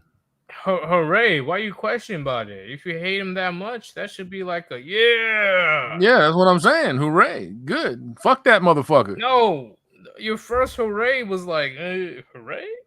Oh, why ain't trying to scream in the mic, yo? I mean, you're too used to listening to Chronic when he's got to back up and go to the next apartment over, talking about blah blah blah blah. No, I'm not doing that. Chronic, man. Chronic is fucking awesome, man. In my opinion, he's not bad, man. And I'm gonna keep it real. Chronic is the person that says things that I'm not comfortable saying. Like he's pretty much like my subconscious. Like, don't get me wrong, chat. Chronic has his own ideals, his own pace, his own feelings about certain situations. I'm the one that tries to be civil. He's not. That's what makes his channel so big. Well, it's just he doesn't give a fuck. Whether you love him or hate him, it's an air of authenticity. That is true. I would also say that he's in the same vein. He's not putting on airs. He's not acting like he's somebody that he's not. You're getting 100% of Undead Chronic when you're listening to Undead Chronic. It's not an act, and that's a good thing, man. It's good to be genuine, and it's good to be relatable. And if you want to add the blockbuster component to that, it's good to speak the truth when everybody around you is calling you a liar. That is true. Like, once again, he's the one that kept it real for the last 6 years. Yo, Yeetus, man, you got like 212 sets of eyeballs in here, bro. Do they care about me or they care about you? No, they didn't see my name. They saw Yeetus Chillstream, and they said, "Fuck, we got to get over there and chill with Yeetus." Oh shit! I was just fucking around. I know, bro. I'm playing with you, man. 161 thumbs. Come on, y'all, get them other 50s in there, man. Let me get that man some Fonzies. Come on. Damn, I saw like 230 you guys up in here. You guys don't want to give me a like? I'm just kidding. Hey, like the stream if you feel that my stream is good enough. Once again, I'm not going to pressure you guys to like. Yeah. Like, share, subscribe, man. Engage with your creators because it makes them feel appreciated. And gentlemen, all of you, thank you for your donations tonight because I know Mr. Yeetus be appreciating it. Oh, I definitely do. Because once again, chat, I'll be doing this for free. I did it for free in the beginning, right? Yeah. This is how you say. I'm sure Hammerhand could agree with me. This conversation or this subject overall is very serious to me. Yeah, like I take passion to this. Yeah. So you want to read this posted super chat here? No. Nope. Yes. Son of a bitch. I'll read it. Citrus, what's going on, man? With the $10 super chat, he says, "Nice live stream here, Yeetus to Hammerhands. I am starting to make MGTOW monk content. Any advice for me as a young MGTOW monk?" Yes, sir. You want to take that one, or you want me to grab it? You got better knowledge. Well, I don't know about all that, but as a I've never been anything other than a MGTOW monk here in this sphere. Yes, develop a thick skin very fast, because as soon as you start parroting these talking points, coming up with your own talking points, you're going to have a bunch of people that are just going to come at you. They're going to be your little junkyard dogs. They'll be your biggest fans. They'll be your most dedicated motherfuckers out there. And they're going to hate everything that you do. Everything that you do. They're going to tell you that you're wrong from sun up to sundown. And you got to be able to deal with that. That's enough. And if you have the ability to get yourself an audio video platform like Power Director or Sony Vegas or anything like that, you have to become somewhat familiar with that stuff. And StreamYards or Streamlabs or whatever it is that you're going to use, OBS, so that you can put that message out there and you can have interaction and engagement with the people that share your thoughts on this subject, on this process. And don't be afraid to learn, man. Don't be afraid to take an L, because we all take the L's. You take the L's, you get the win automatically. But Hammerhand, sir, I never hear you talk about the negatives.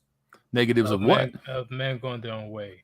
I never once hear you talk about the things that men could face that's a negative consequence of going following the philosophy. I never viewed it as negativity. I viewed it as a consequence of my choice. You see, and I'm willing to accept the consequences of my choice. My choice is to be free of usury as much as possible. No cohabitation, no marriage, no additional or unwanted children. Develop your morals, ethics, values, and principles. Control your biology. Those few things right there will help you navigate life in a way that you previously were not going to be able to. You weren't going to be able to do that because you weren't brought up to do that. You were brought up to participate in the meat grinder. That's what they wanted from you. So you would say that, and I believe every man should be justifying this, since women, they don't want to fill their social contracts, right? Right. Why should men? You shouldn't. You shouldn't. Your social contract, you should have a redefinition of what a social contract is with you. Make that deal, that bargain with yourself. Make the deal with yourself to be the best you. I don't want to say the best version of yourself, because we change every single day. Every time you open your mind to absorb knowledge, to take a correction when you might have been misinformed or wrong outright, when you can absorb correction, you're changing every single day. And once you get in on this end, we have to admit to ourselves that once you're claiming MGTOW or monk, even red pill, you're in on the deep end of things, because you're seeing things that the majority of human beings aren't seeing. You're seeing those manipulations. You're seeing how to avoid it. And that's what I want to try to give men the opportunity to do.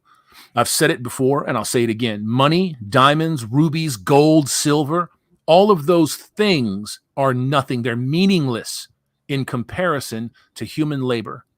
Your labor as a person is what all of these other people are after. Control who you give that to. I completely agree with everything you said, which My is man. why, after I read these last few super chats, I got a big question for you. Yes, sir. Yes, sir. Let's read a banana with the 22 New Zealand dollars. I'm assuming that's a correct currency. Yes, First, don't know. Plus, if you're mixed, you get way more hassle from your non-white side. Well, rep that male monkey gang. So you're saying that the person that is mixed, right, and the scenario is white and black, the person will get way more issues from the white side of the family? I don't know. I think that's what he's trying to say. I don't know. Let's see. Plus, if you mix, you get way more hassle from your non-white side. We'll rep that male monkey gang. I'm fucking retarded. Fucking male monkey, milk monkey. When I started hearing that, boy, I started laughing my ass off. Hey, my bad, guys. I am definitely drinking a good amount. From the non-white side, okay, that makes a lot more sense. Because best believe, Chad, whether you believe it or not, well, I'm sure most of you guys do believe. How you say? the non-white communities, more specifically the black community, they're definitely racist as fuck.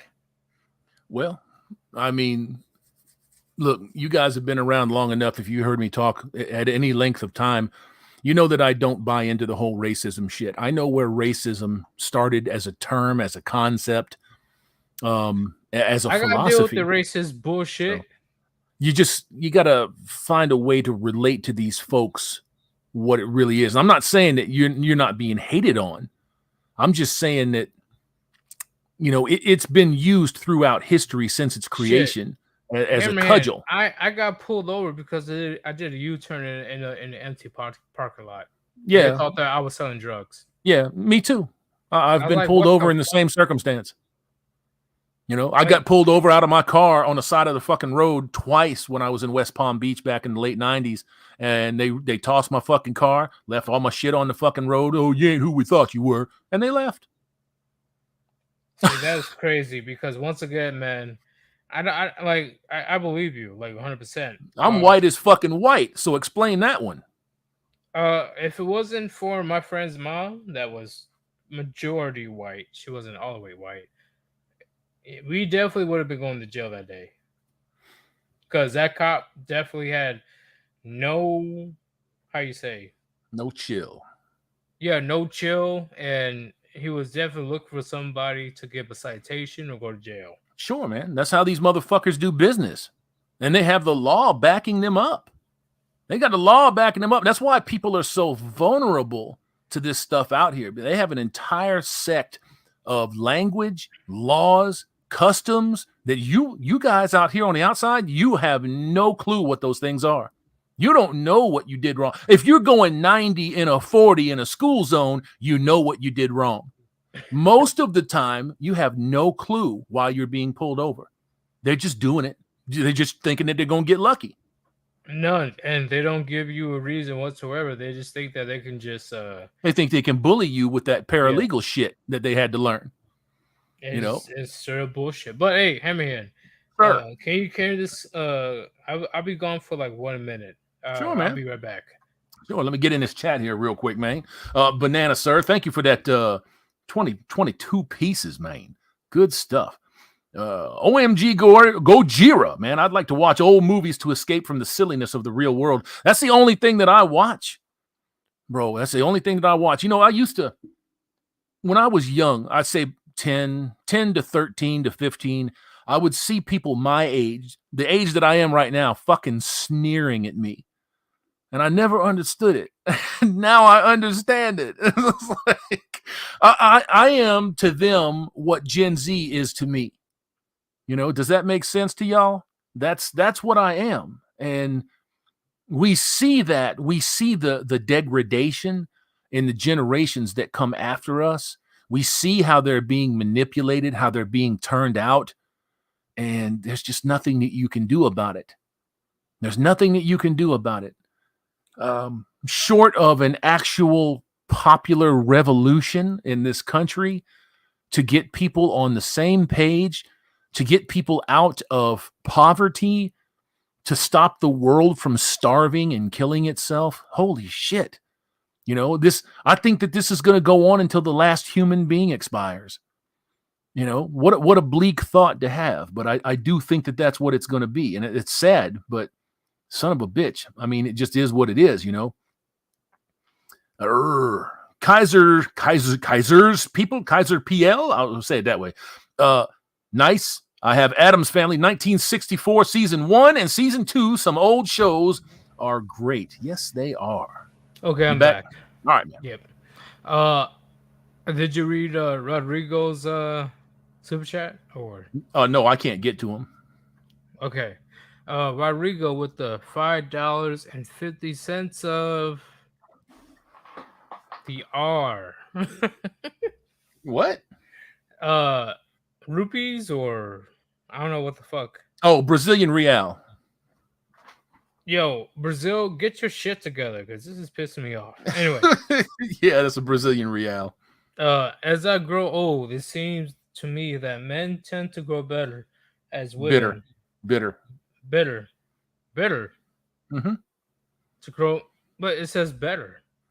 No, that's bitter. Am I losing my fucking mind here? Oh, better, as women tend to grow bitter. Oh, yeah, you talking better's about ahead that? of bitter. Oh, Okay, I yeah. was thinking that better. I was like, yo, am I losing it? No, Okay. no. Okay. Men tend to grow better as women tend to grow bitter. Men going their own way is a matter of survive nowadays, even from blue pills. See, okay. Do you mind? I'm. Let me. No, do your thing, bro. I don't Okay. mind. I see men going their own way. Philosophy, because once again, it's not a goddamn movement. Nope. I see it as a response to what's going on and how men are treating like shit in the current marketplace. So, like, men are definitely how you say, being treated as second class citizens to the point Yes. where they're being treated worse than a pet. A pet.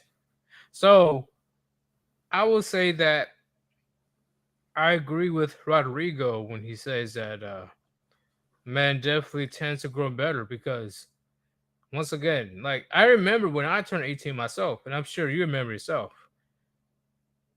Not that many women were looking for an 18-year-old. Like Mm. it was a weird situation. It was like, would you agree? It was a weird situation. Like, okay, I'm 18. I can't date younger, and I can't date older because they don't like young men. Oh my God. Like, is that true? Like, in a general sense, Uh, they don't want to date 18. They don't. you talking about females? Yes. Yeah, man. Look, they have What, you thought I was talking about expectations. males? No. I was actually reading something else that kind of blew my mind, but I'll share Oh, that. I'll share that with you in a minute. okay. No, females in particular, Yeetus, they have the entire culture behind them, telling them that they're infallible. Everybody, every institution out there is telling them that they can do no wrong, that they can have anything and everything. Everyone is saying this to women. Why would they not believe it? So when they come out to the world, what are they? They're completely disillusioned. So the only answer for them has to be racism, bigotry, fat phobia, transphobia, whatever the fuck they want to throw down at your feet and expect you to swallow. That's what they want from you, is for you to bow down to this consciousness that manufactures itself in very early learning in our But I education. didn't even have to deal with that when I turned 18, right? Because When that, I that was wasn't a 18, thing. when I was 18, these folks were coming into their own, and I saw it then. I just didn't know what it was. Hmm. You know, looking back in retrospect with red pill eyeballs, I saw it. I see it everywhere now. I just didn't understand what I was seeing. So it's been there for a long time, a long time, and I'm sorry to say that it's not going anywhere. It's not going anywhere. Like how I say, right? And I'm sure other people said before. People want to say that Rome wasn't built in a day. I would say Rome didn't fall in a day. It's only a matter of time. No, it didn't. And you're absolutely right. You know, people will say when they want you to have patience, well, Rome wasn't built in a day. And they'll also say to you, hey, remember last week when Rome fell? no, motherfucker. It was centuries and centuries and centuries ago, and it took centuries for Rome and the later Byzantine Empire to collapse, which was part of Roman territory. But it took that long for it to be absorbed. It lasted, what, another 400 to 600 years, the Byzantine Empire? So it takes a long time for these things to happen. And, you know, the Romans of the day, they probably did not see what was going on. I mean, the ones at the very tippy top of things, the generals, the kings, the Caesars, you know, the elected representatives, they probably had an inkling. The general populace, they had no clue. They didn't know. The ones that took over after Rome, the Byzantine Empire. No, the Byzantine Empire was part of the Roman Empire, and then it was conquered by the Muslims. Muslims for the win. You know what I'm saying? Muslims for the win.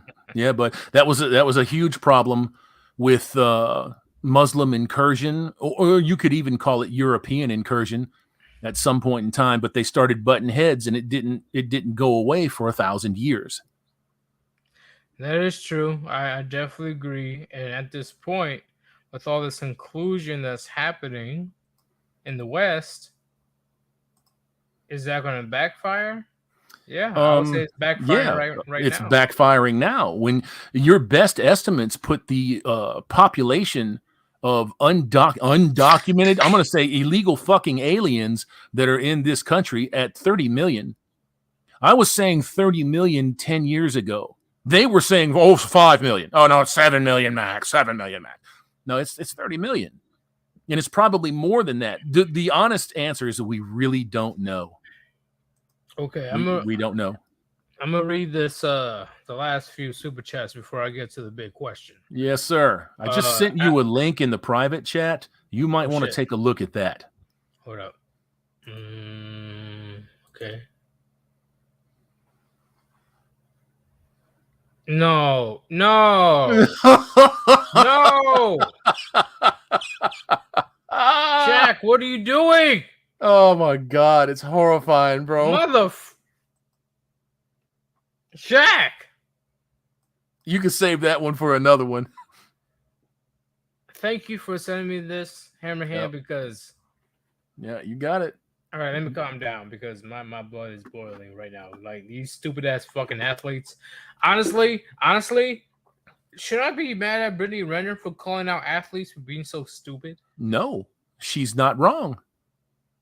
Fuck. She ain't wrong. They're fucking dumb.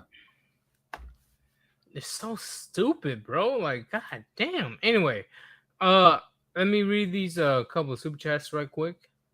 Alex Rawls with a $5 donation.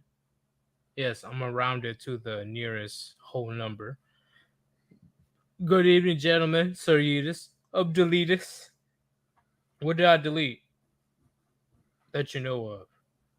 Anyway, and Hammerhand, the what is that? Abbott MGTOW. What is it? What is Abbott? What is Abbott? What is that? I don't get it. I really don't. What is Abbott? Are you guys speaking in ancient Celtic language? Like, what the fuck?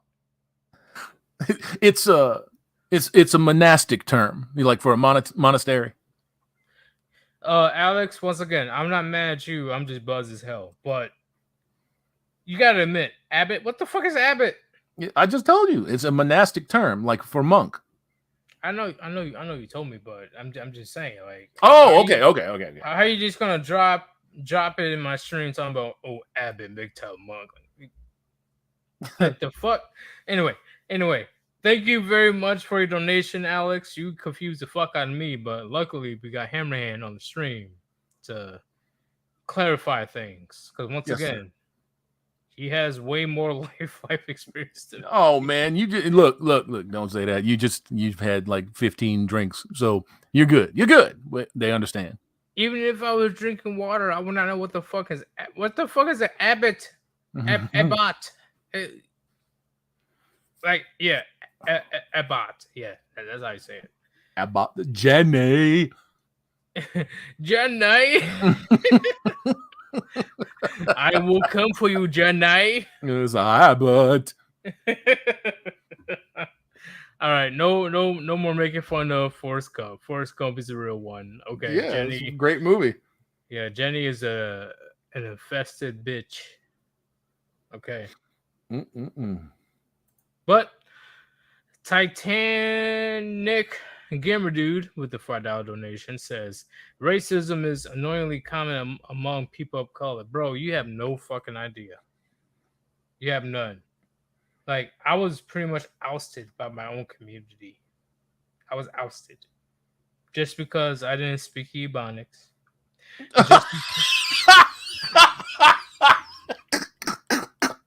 I'm I'm sorry. I'm sorry. Hey, Hammerhand, like it's true. Hey, I remember the movement in fucking California to adopt Ebonics as an official language. Ebonics as an official language. Yep, the fucking school system was trying to do it because the teachers could not relate to the students because they were all ghetto ass motherfuckers, and that's how they talked. Every single one of them. See, that's the thing. Like I'm the one that's using big words, right? Like Ti. You know, I can use the word like expeditiously or fucking. Oh, you're not gonna understand the ramifications of your consequences. Hey you know, man, like, you know when I'm done tonight, I'm gonna go get me some supercalifragilisticexpialidocious, and there ain't no shit you can say about it. Get off my back. that sounds like some good food. You know what I'm saying? Like, It's got ribs and stuff in it, man. it got ribs and stuff. You know what? You know what? I'm making my life goal to make that. You know, put that in the menu. Oh shit! I made it to the bottom. Oh shit! Oh shit! I made it to the bottom. And Man. you guys thought you were slick, huh? You guys thought I wouldn't see your comments? Damn, boy, you raking it in this stream, man. This is okay. Don't fuck with me. What the fuck does that even mean? What does that even mean? Ejumicated? What the fuck is that? You's educated, boy. Get out there, man. Go get your hay bale. That makes it so much worse because you made way more sense than I did. Okay. There you go. Educated. Okay. I thought Well, that's because I'm a fucking racist, you know, because everybody says that I am, so it must be true. I thought it was a new word on the Webster dictionary. I thought it was like, oh, I've never seen this word before. No, it's pretty funny shit. Damn. You know what's fucked up? He tricked me in not understanding Ebonics. And that's some shit. This is literally Ebonics that what he was talking about. Yeah, you sort of kind of. That's some country ass Ebonics right there. You trying to embarrass me, Storm? Are you fucking kidding me? That's white folks Ebonics right there. Listen, just because I live in the suburbs doesn't mean I don't know what you're talking about. Right on. Tell him. I'm gonna contact my lawyer. Oh shit. Yeah, lawyer my ass. I can't even. Is that the law offices of Dewey, Fleesom, and Fine? Yeah. Good. Glad to hear it. Them my lawyers too. Oh, chat, you guys are fucking. Oh my god. This is a great stream. I'm sorry. This is an amazing stream. But here's the big question, right? I'm listening. So I'm dealing with the dating market in 2023, right? Yeah. When were you in the dating market? Like, what would you estimate you were involved in? My last year in the dating market? Not last year, but just in general. Give me a. I don't know what you're aiming at there. What do I say? Give me an estimate of when were you taking dating seriously? The last year that I tried to date anybody was 2011. Okay, what about the beginning? The beginning of what? When you started to go out there and try to find yourself a good wife? Oh, it was just you were just doing what you thought you should do. You know, look, man. In the beginning, I had no desire whatsoever to go out and date. I didn't like it. I didn't like what I saw. I didn't like what my friends were saying about it. So I wasn't interested in going out to date. I pushed myself into it because I felt like it's what I had to do. You know, and then that puts you in a particular frame of mind. You know, you start fucking around with some girl that's willing to let you fuck around with her. Then you start associating all of those feelings and those thoughts with those actions. And it's worse than heroin. It's worse than heroin. What I'm saying is you ended at 2011. When did you begin? Because that's going to carry on to my next question. In all honesty, probably 94. 94? Probably 94. I would say that's legitimately when I started looking to try to find maybe maybe 90-ish to 94, because 90? I had some escapades with a couple of girls, and it grossed me out. It freaked me out because I was always of the mind that I didn't want to just give my virginity to somebody. I was aware of my virginity. I was aware of what it meant to me. You know, it wasn't just some thing to get rid of to go experiment with other people. I never wanted to do that. You know, I Right. wanted to find somebody that took it seriously and that was willing to be there. And I thought that I had that, and it turns out that I didn't have that. So that So kind of went south. you would say from 1990, Yeah. with estimate, Yeah. 1990 to 2011 was Yeah. your time frame of looking Yeah. for Yeah. And most of that was taken up with 2 8-year apiece relationships. So, and there were Okay. several before, several between, and a couple after. So, Okay. Which is definitely good information that you gave me. What and see, this is a big thing because once again, this isn't for me. well, do your thing, man. Do your thing. This isn't for the chat. This is for future young men that stumbles upon my channel, if it exists on YouTube at this point. I'm gonna keep it real because once again, I see your channel, Ruby's channel, Hammerhand's channel, Well, not Hammerhand, Chronic's channel, Chronic, yeah. get Just get striked fucking or just shit canned for no fucking reason. What did they Yeah. just tell him a couple of days ago with that innocuous, bland video? They accused him of having sexual and nude content in his video, in his thumbnails. There's no such thing. There's no such thing. So they just do what the fuck they want to do, and they just tag it with some stupid ass reason, and then that's it. Agreed, and it was crazy because I'm like, Andre Chronic doesn't believe me when I say that I will definitely leave YouTube by the end of the year. YouTube, I will not be on YouTube by the end of the year. No. Well, hopefully we can get our shit together and start getting these co-streams running where I'm streaming from StreamYards to YouTube, for like the first hour. And then the second hour, I'm on Odyssey, MGTOW TV, and Rumble. And that's it, bro. That the second hour is going to be where the juice is going to be. I'm not interested in putting anything even remotely controversial on YouTube because it costs me every time. YouTube hates their creators. They hate them. They do. Actually, at the end of the day, I'm like, you know what? Since you're gonna be that way for people that just speaking the truth of male issues, you're just gonna eat their channel like that, like it's no big deal with petty reasons, or you just straight up lying. And they do.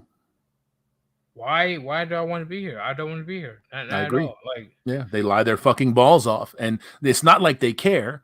I mean, it's going to take somebody getting together and filing a lawsuit or a class action lawsuit and busting their ass for millions and millions of dollars.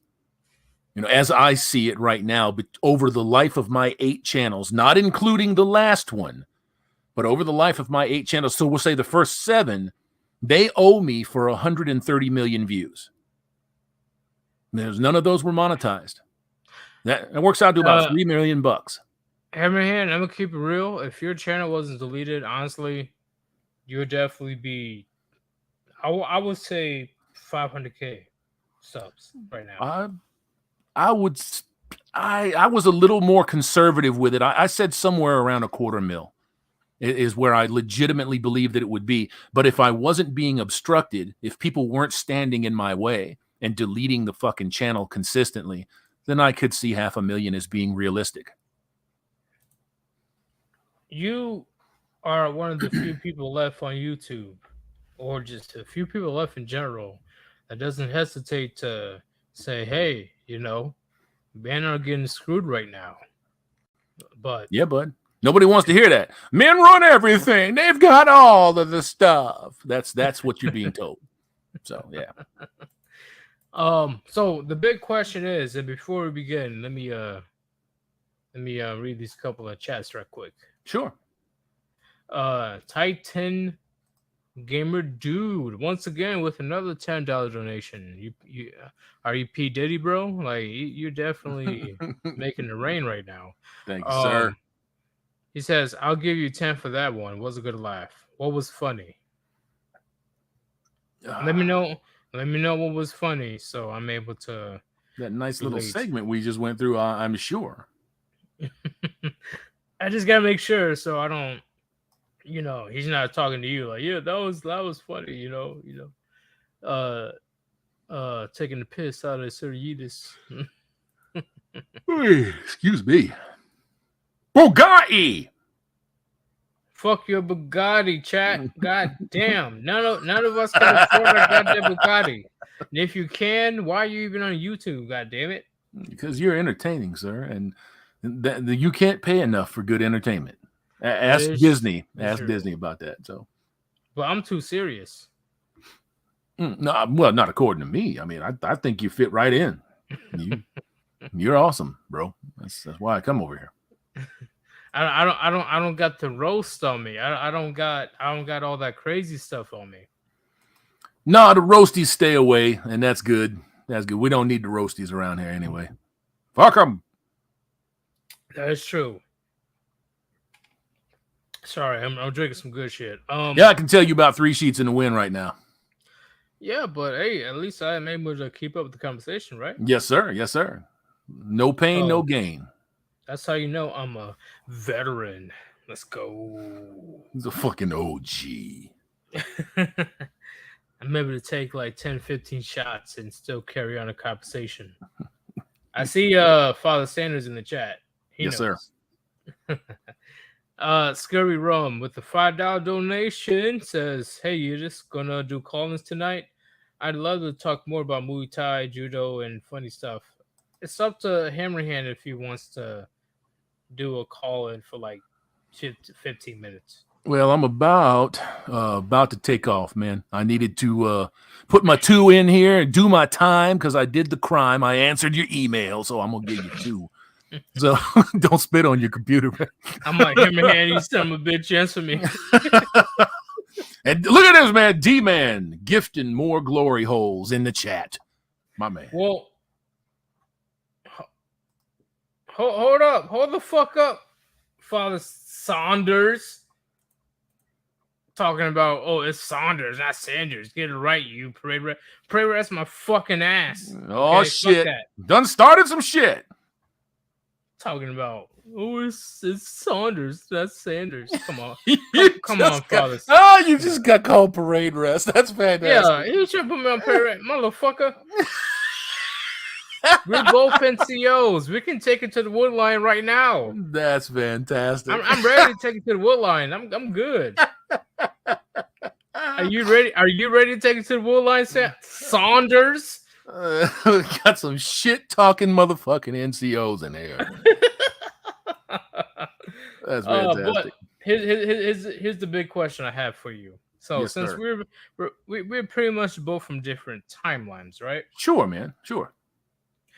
Do you have good or great advice for the youngins in 2023? I have. What will you tell the 18 or 19-year-olds? I have hard advice for them. It's things that they're not going to want to do.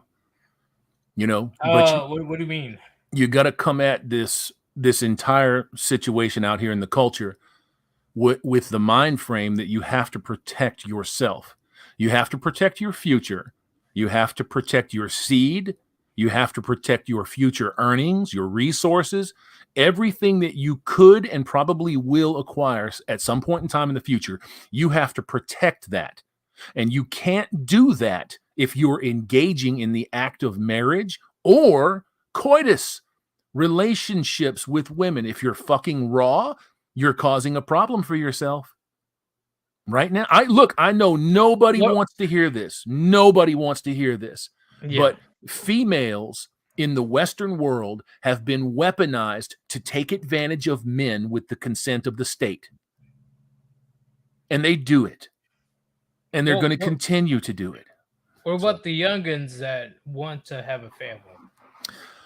I would say adoption is a good deal. Surrogacy, if you have the money to post somebody up through 9 months to take care of them, and they're not going to want to just give the kid away.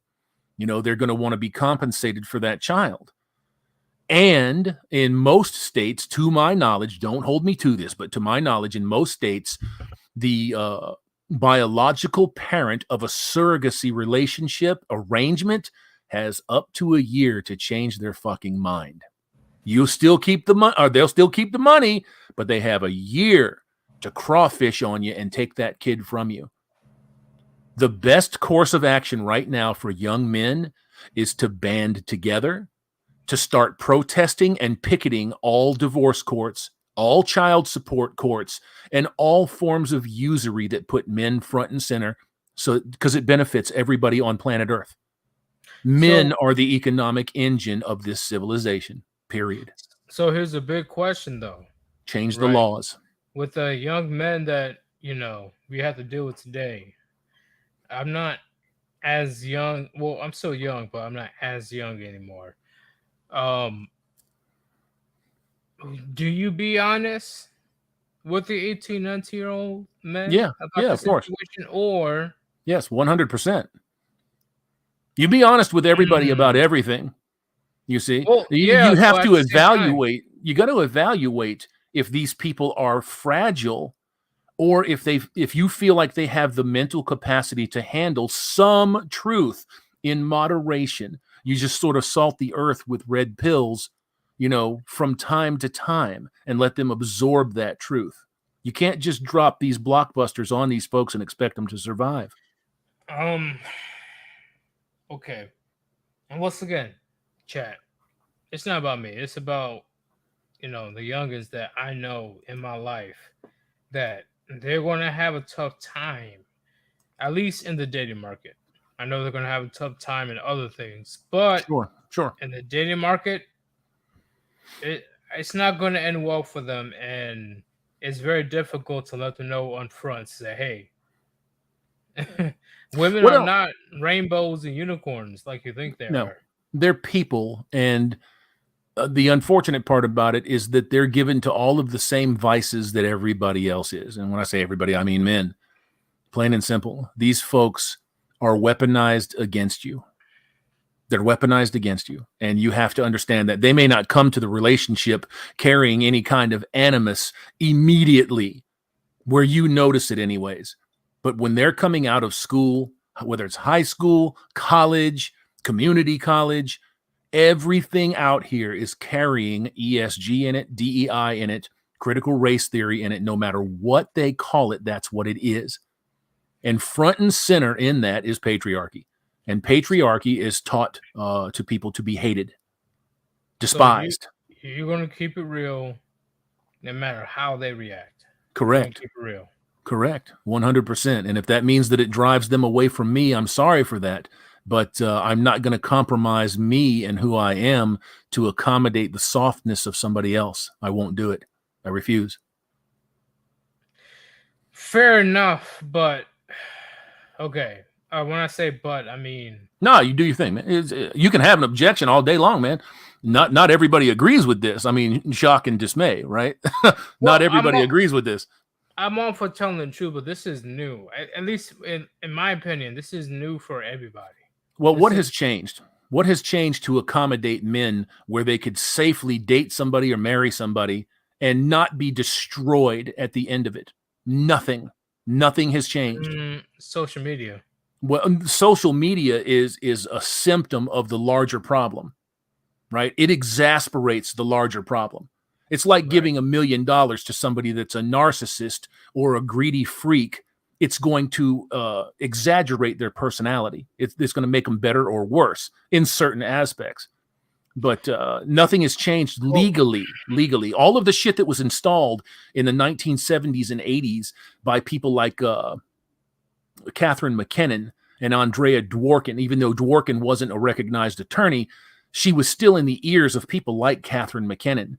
And these folks just went out of their way to gender anything that had a negative inflection against them, away from them, or towards men.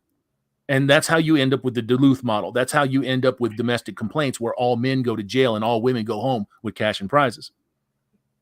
Well, have you ever yourself have to, how you say, whether it's like years back or now, have you ever had to break down the reality to a young man before? Yeah. Yeah. I talk to my son frequently about it. I talked to my nephew, who is a little bit less receptive, but because of events in his life, he's starting to snap into a red pill mind frame. It's slow going for him, but he's starting to snap into that. And at least he's becoming aware of it. So, yeah, I have had to talk to people in my own personal life about it. My brother is another one. My brother is very receptive to the ideas of what's going on. He sees it. He admitted to himself here not too long ago that he just couldn't turn his back on the idea of getting punene. And then when this latest one didn't work out, he's just done. He's absolutely over it. See, me being honest to adults is no problem, but it's just the younger crowd of young boys. Well, I wouldn't be. Go ahead. No, when they come to you with the questions and shit. I don't talk to anybody that's under 18. No, at least not me knowing it. You know what I'm saying? Yeah. But I'm talking about my family and stuff. Like they, if they come to me about questions like, oh, always tell the truth. That way, when they decide that they're going to go out and do it anyways, like they're going to put their hand on a hot plate or stick their finger in an electrical socket. So no matter what, my uncle warned me. He warned me. He told me that was going to happen. It will gain trust in the long run. They'll get burnt a couple of times, but they'll learn to trust you through that. Okay, so no matter what, tell the truth. No matter what. I never, ever, ever deviate from the truth. Never. Okay, because once again, like I'm still young in myself, right? I can talk to adults all day about how stupid as hell you are. I'm doing some stupid shit. Yeah. But when it comes to somebody like your young cousin or your brother or no, brother, you always tell the truth. You can't have an honest, decent relationship with anybody if you're slightly, sort of, kind of misleading them because you just don't want to hurt their feelings. I think that's a big thing. That's why I hesitate, because I'm like, you know what? I've been in your shoes before, and it wasn't a good feeling when I had to learn the truth. No, it's not a good feeling. But are you more grateful for it now, or are you resentful for it now? I'm more grateful for it now. Right. Absolutely. And they would be too. I would have to believe that. Now, if it turned out that they became incredibly hateful and didn't want to speak to you anymore because you exposed truth, that's something that you could live with if you're a man of morals and ethics and values and principles because you did the right thing. The person that was exposed to that type of truth simply does not want to deal with what it is. You know what? So they're blaming I say you. that, hey, I'll drink some Jack Daniels and I'll pour a cup for the homie that thought that he found the love of his life, but his life got completely screwed by this woman. You got to let these folks go out and live, man, and they'll figure it out. Yeah, being an adult is one thing,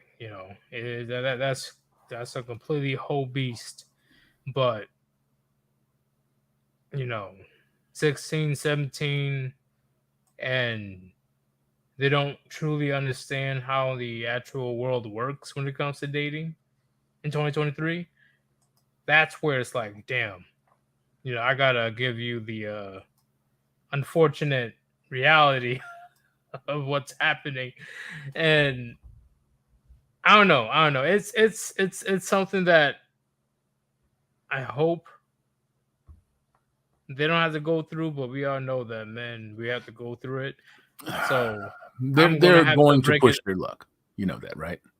Yeah, I agree. So I'm gonna have to break it up and tell them the reality. But Yes. Well, how I explain it or what I talk about, right? Because there's a two difference, right? How Mhm. you explain it and what the information is conveyed. Mhm. And that's gonna make a big difference because it's gonna be a traumatizing moment. It will be. Well, it's just a wake up call, and I don't know about I give him trauma. I I think, give him an elbow drop, like bitch, yeah, bud, get you a on them. simp. Yeah, you can say that to them, but it's not gonna help them absorb it any better. Right. You know, Well, no, people they are will. determined. Well, If they got broken ribs, like I mean, if you talk about a real elbow drop, then yeah, yeah, they'll I'm talking absorb about that actual shit. elbow drop. Like you a simp, bitch. Ah, like Damn, uncle, cousin, quit that shit, man. I gotta go to work tomorrow. uncle, please. Like, nah, you're gonna learn that you're a bitch, and you gotta learn not to be a bitch. You finna learn, motherfucker. Yeah, I don't know, man. For me, I drop them. I drop them rids where I can, and I try not to be obnoxious about it, and I try not to fucking hoot and holler and howl at the moon when it's happening. But every opportunity that I get to say, see, this is what I'm talking about. It's not like, see, motherfucker, I told you this is what was going. It would be, see, this is what I'm talking about. This is the example that I gave you, and this actually started to happen, and we've seen it. And then I'll, like with my son, for example, I'll say, have you seen things like this in your friend circle, or have you seen this at school? And almost every single time he says, yeah, I've seen that. I said, have you heard of it outside of school? He says, yeah, I've heard of it. That indicates that it's widespread. Is your son a teenager yet? Yeah. So okay, if that's the case, then I see why you're like easily able to give him Well, I've the been reality of things. I've been consistently red pilling my son since he was 6. 6? Yeah, Damn, since he that's was 6 impressive. years old. Yeah, it's because I don't want him to fall into these blatant, obvious traps. They're blatant and obvious to us because we know about them now.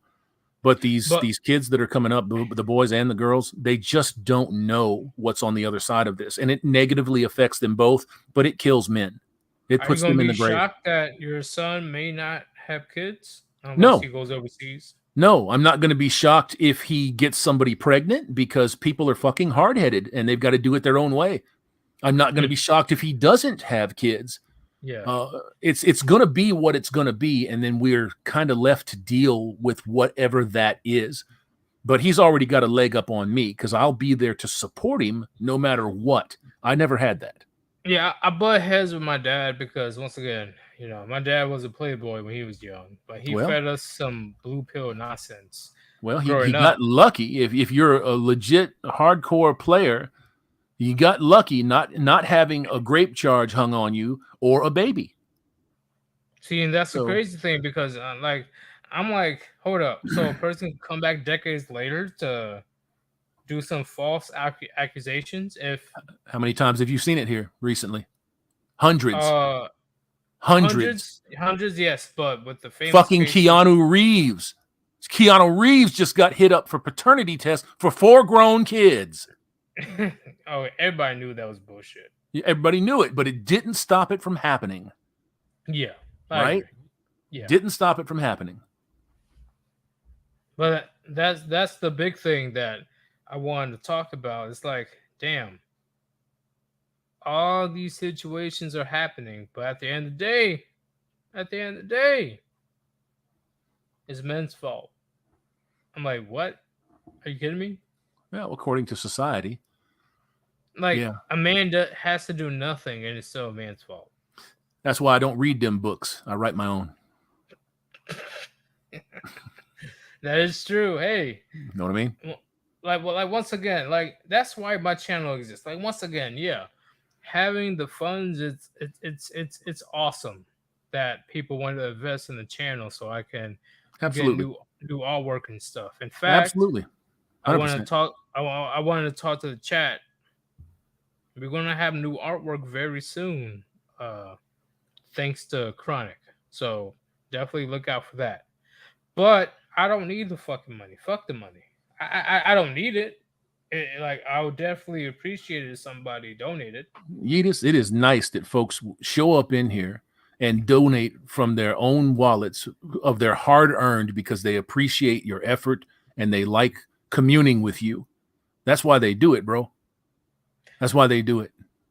Yeah, honestly, I'm like, you know what? If I die tomorrow, Sir Yeetus is definitely a great how you say archive of my nonsense. Absolutely, man. You mind if I read a comment real quick? I don't mind. Lost Vein 91 says they try to get Keanu, the guy who don't even want to touch women when he takes pics. Have you guys seen the way that he photographs with female fans? He gets up close to them, right? He's not touching them, but Yeah. his hands are out at his sides or behind them where he's leaned in. So his hands are clearly visible so that he can't get me too'd. Yeah, I see those videos where he has his like hands like visible to the photo. He It's shows like, fucking hey, amazing. I ain't touching nobody. But think about that now. Those photos have been out there for years and years. So he has known about this or things similar to it to avoid getting caught up in legal circumstances because crazy motherfuckers want to say, yeah, well, he stuck 3 fingers in my butthole and oh God, I feel so violated. You know what I'm saying? And there's nothing to stop anybody, especially with the way that prosecutors are now, feminist prosecutors, from trying to drag the motherfucker through the mud. There's nothing to stop it. Nothing to stop it. I have a question about that. Why Sir. is Keanu Reeves with that older woman? I don't know. I mean, maybe he feels safe with her. Maybe he feels comfortable with her. I don't know what their relationship is. He doesn't seem to be a flake or a quacky kind of guy. So maybe there's something behind that. There almost certainly is. But I hope that he feels that in actuality, it's good enough for him that he is not risking a significant portion of his wealth and his freedom. Because for me, I'm not interested. Yeah, she's a chill chick. Like, I'm not saying that she's a bad. I don't know anything about her. I just hope that she's a good fit for the man and she's not a scumbag. Didn't Keanu Reeves lose his previous wife? Oh, she passed away, yeah. Was it in like a car crash? Wasn't it like a car accident? I thought it was a car accident.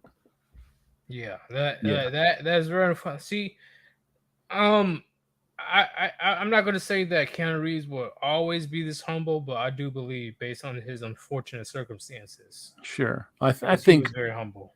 The guy is over the age of 50, so for him to go, ass fucking crazy and become a weirdo and a maniac, I don't see that happening this late in life. But it's crazy to me because I'm like, Keanu Reeves, you can get mad bitches right now, bro. Like, Keanu Reeves, what's going on? But if the woman is actually, how you say, fulfilling Keanu Reeves, yeah. I have no issues. Like, see, here's a big thing, chat. I don't care who you get with, in the sense of if she's the same age as you, older than you, blah blah, it's all good. As long as you're celebrated, that's it. As long as you, as a man, as long as she's able to acknowledge that, hey, this man is awesome, and he's doing everything in his powers to make sure that I'm doing good. That's the woman that you want to look for. Okay, being celebrated every day. Well, good luck finding that here. Good luck. Because I mean, look, it's everywhere out here. There is not a portion or a part of the land anywhere in the interior of this country, anywhere. You can go to the deepest, darkest crevices, and some motherfucker's got a cell phone watching porn or listening to fucking feminist theory somewhere. So, yeah, and chat, to an extent, I see Crimson Strider. He says he married a chick that blew up to a whale. Listen. I'm letting you right now. If this whale was with him for years on end, and actually was able to become a asset in his life, I'm not gonna I'm not gonna judge Keanu Reeves for that. I'm not. Well, he's always going to see her in a particular way, Yeah. especially if she was contributing to that relationship her best years, and something goes wrong health wise, or she becomes depressed, or whatever, she packs on 50 pounds. He's not going to see her that way. He's always going to see her the way that he met her. You see, so that in that case, I think staying with that person is perfectly fine and acceptable. You want them to be the best that they can be, but if that's the best that they can be, there's a certain amount of loyalty there that is called into question. You Yeah, have to be and loyal to people that were loyal to you. agreed in chat. Storm says that doesn't matter to you just because no foreign divorce will override that within the first 10 years into the marriage. So when it comes to that, I'm sure he's been with this older lady for a while. I'm pretty sure he was, if I look it up. But at the end of the day, how you say, I do agree that marriage should not be involved because you're signing a contract with the government. So if he wasn't legally married and he was just married through the church, his relationship will be perfect in my opinion. It'll be perfect. As if you like her and she loves you, bam, perfect. Yeah, She yeah, needs I to agree. like you more than you like her. I think that's a pretty good way of saying that, man. If you like her and she loves you, then you've got a really good thing going on.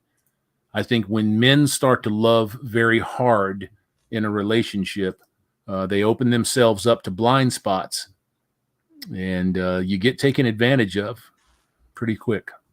Would you say that men being too emotional will have direct consequences? Oh yeah, yeah, absolutely, absolutely. If for nothing else, for the man himself, you have to learn stoicism. You're not born with stoicism. You have to learn that. It's passed on to you. There's always a time and a place, man. If you become emotional, you don't have to become emotional and fly into a rage in a room full of people. You can take a few minutes and take care of yourself, get yourself together, get composed, and then get on with your day or address whatever it is that's on your mind. You Yeah, have those options. So my homeboy's girl didn't want to hear it when I was talking about this. I forgot who brought this up. This she didn't want to topic hear what. that hey, if he likes you and you love him, that's the perfect relationship. Well, that's But because they see themselves as the center of that man's world, and they're yeah, not. He should be the center of his world. He should agreed. be. And he showed it on multiple occasions, like multiple occasions. Hell, there was one time where I was a third wheel. I was bored one weekend. I'm like, okay, let me let's go ahead and get into these food trucks. It's gonna be delicious, right? Yeah. Um, I don't know what happened. I really do not know what happened. I really don't. But there was a fight between them, Hmm.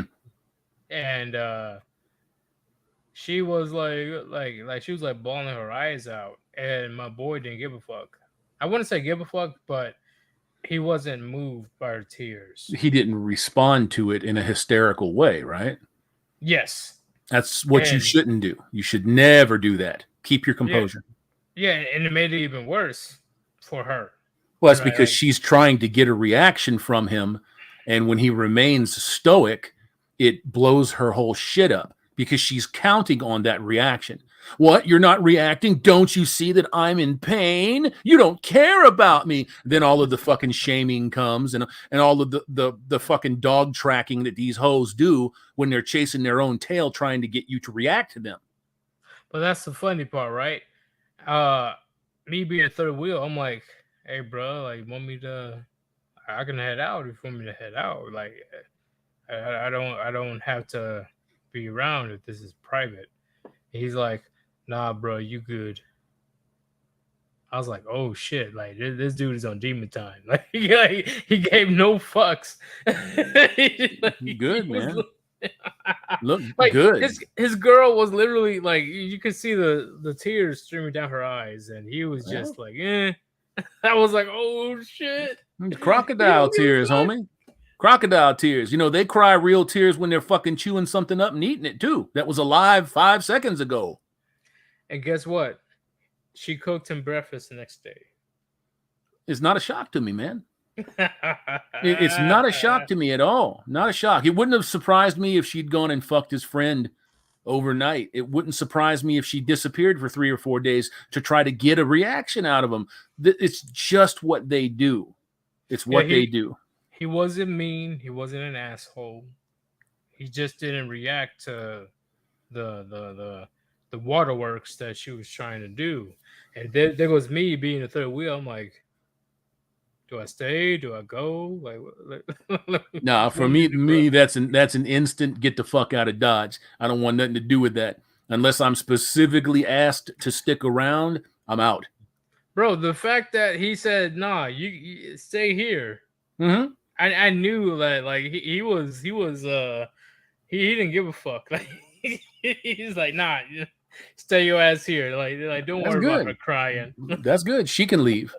You want to get all fucking emotional and weird, you leave. Yeah, she definitely got better. I'll bet. Later on that night, right? Like we were watching this show about homes and stuff where people are looking for houses. Yeah.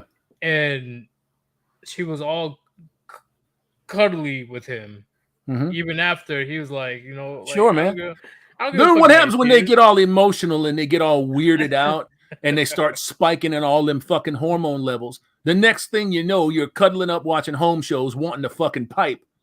Get the fuck out of here, bitch. I ain't touching you. You're tarantula. Get out of here. I'm like, you know what? I think I told my boy the next day, like before I left, I'm like, you know what?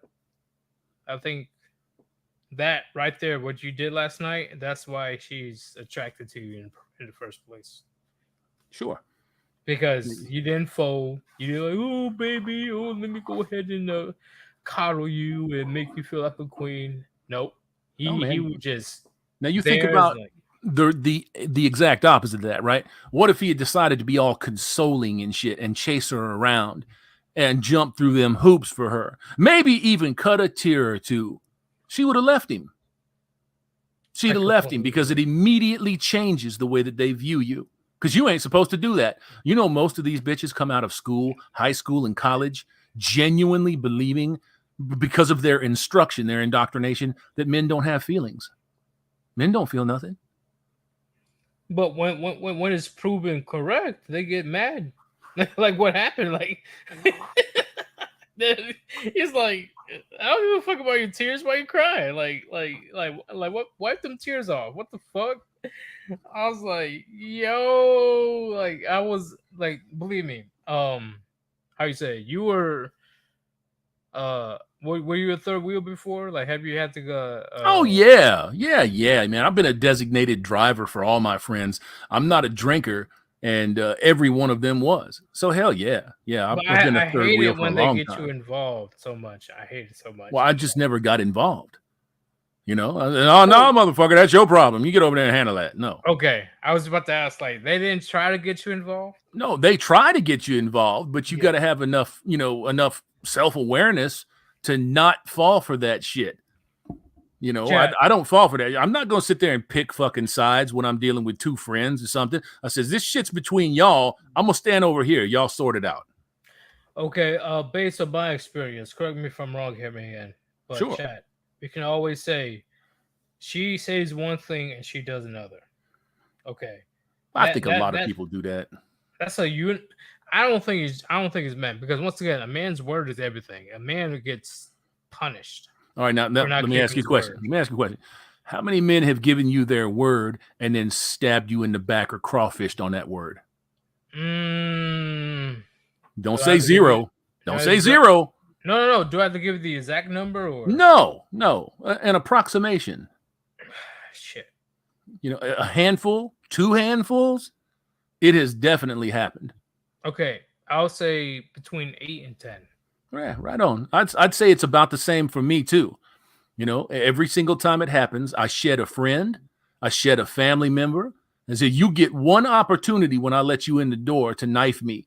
And when you take that opportunity, you better do the job right because you're never coming back this way. But doesn't that prove my point saying that they get punished for not keeping their word? Who does?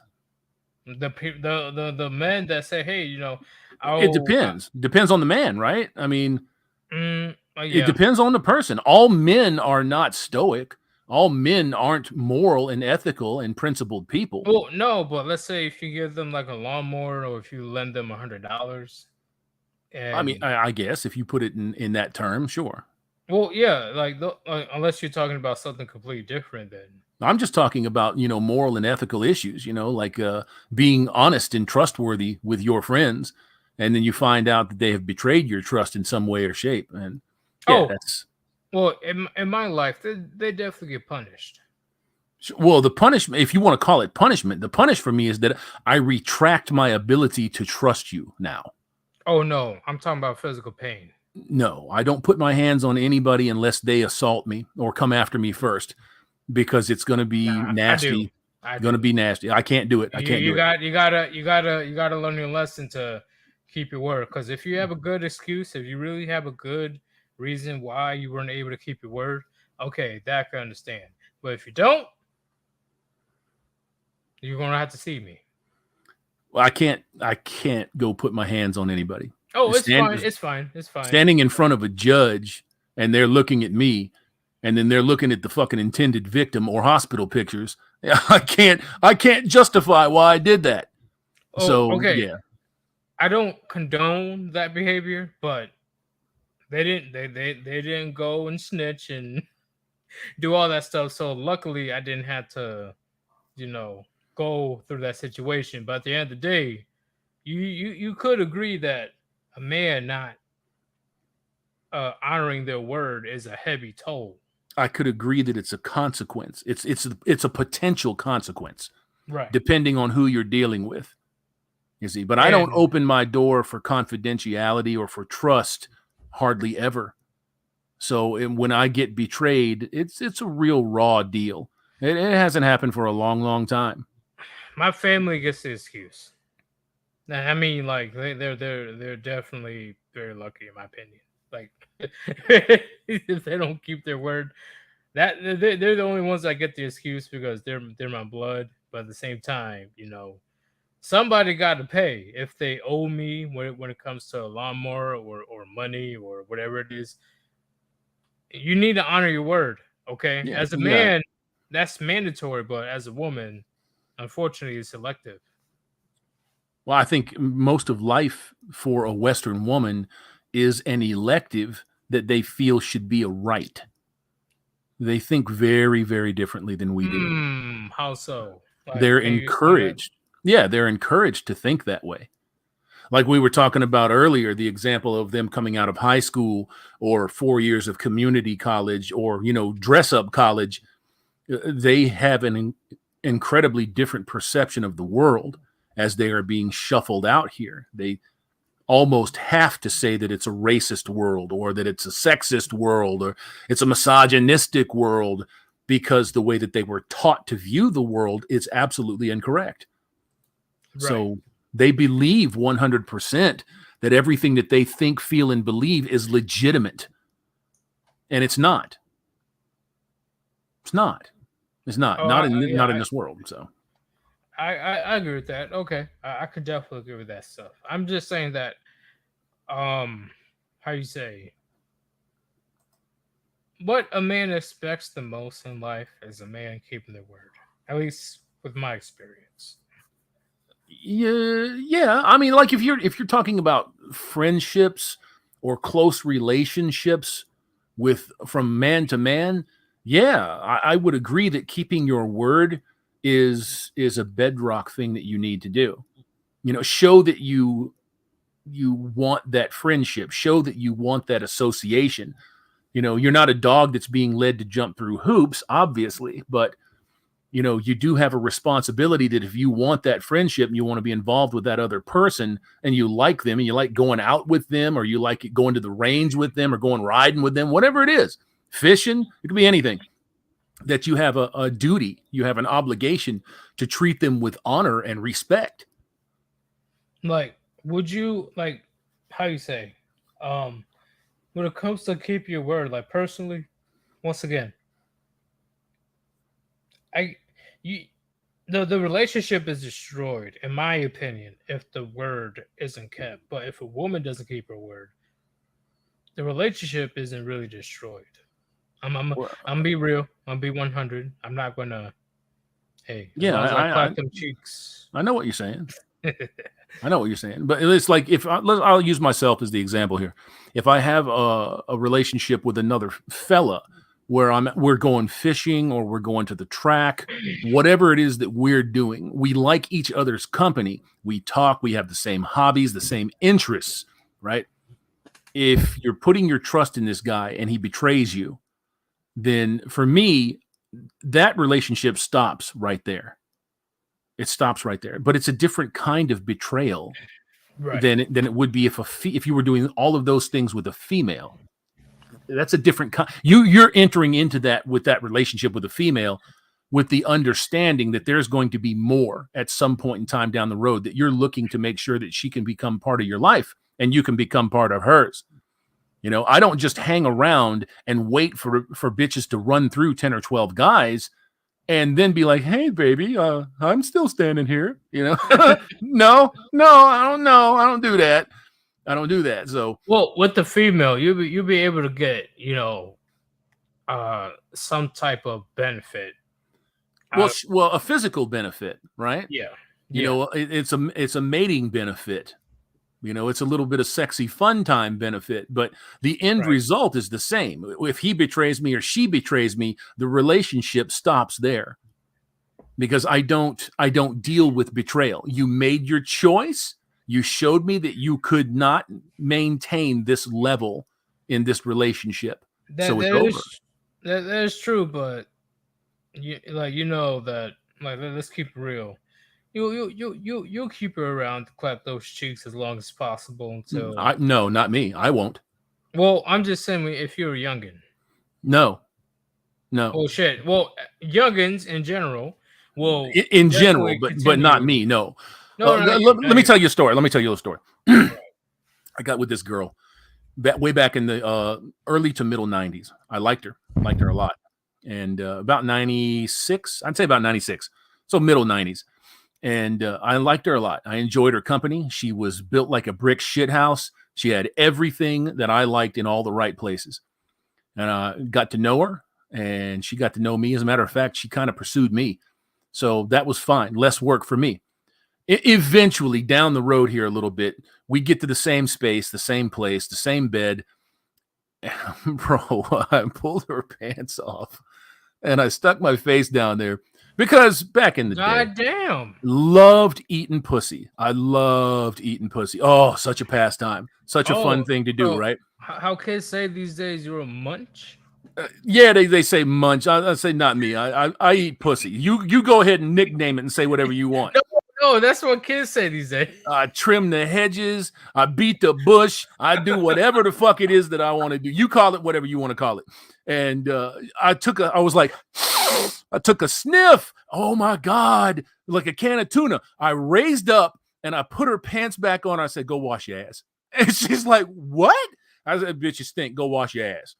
So there's damn, he was like, wash your ass, bitch. Go wash your ass. And she says, that's how I normally smell. I said, you can smell that shit too?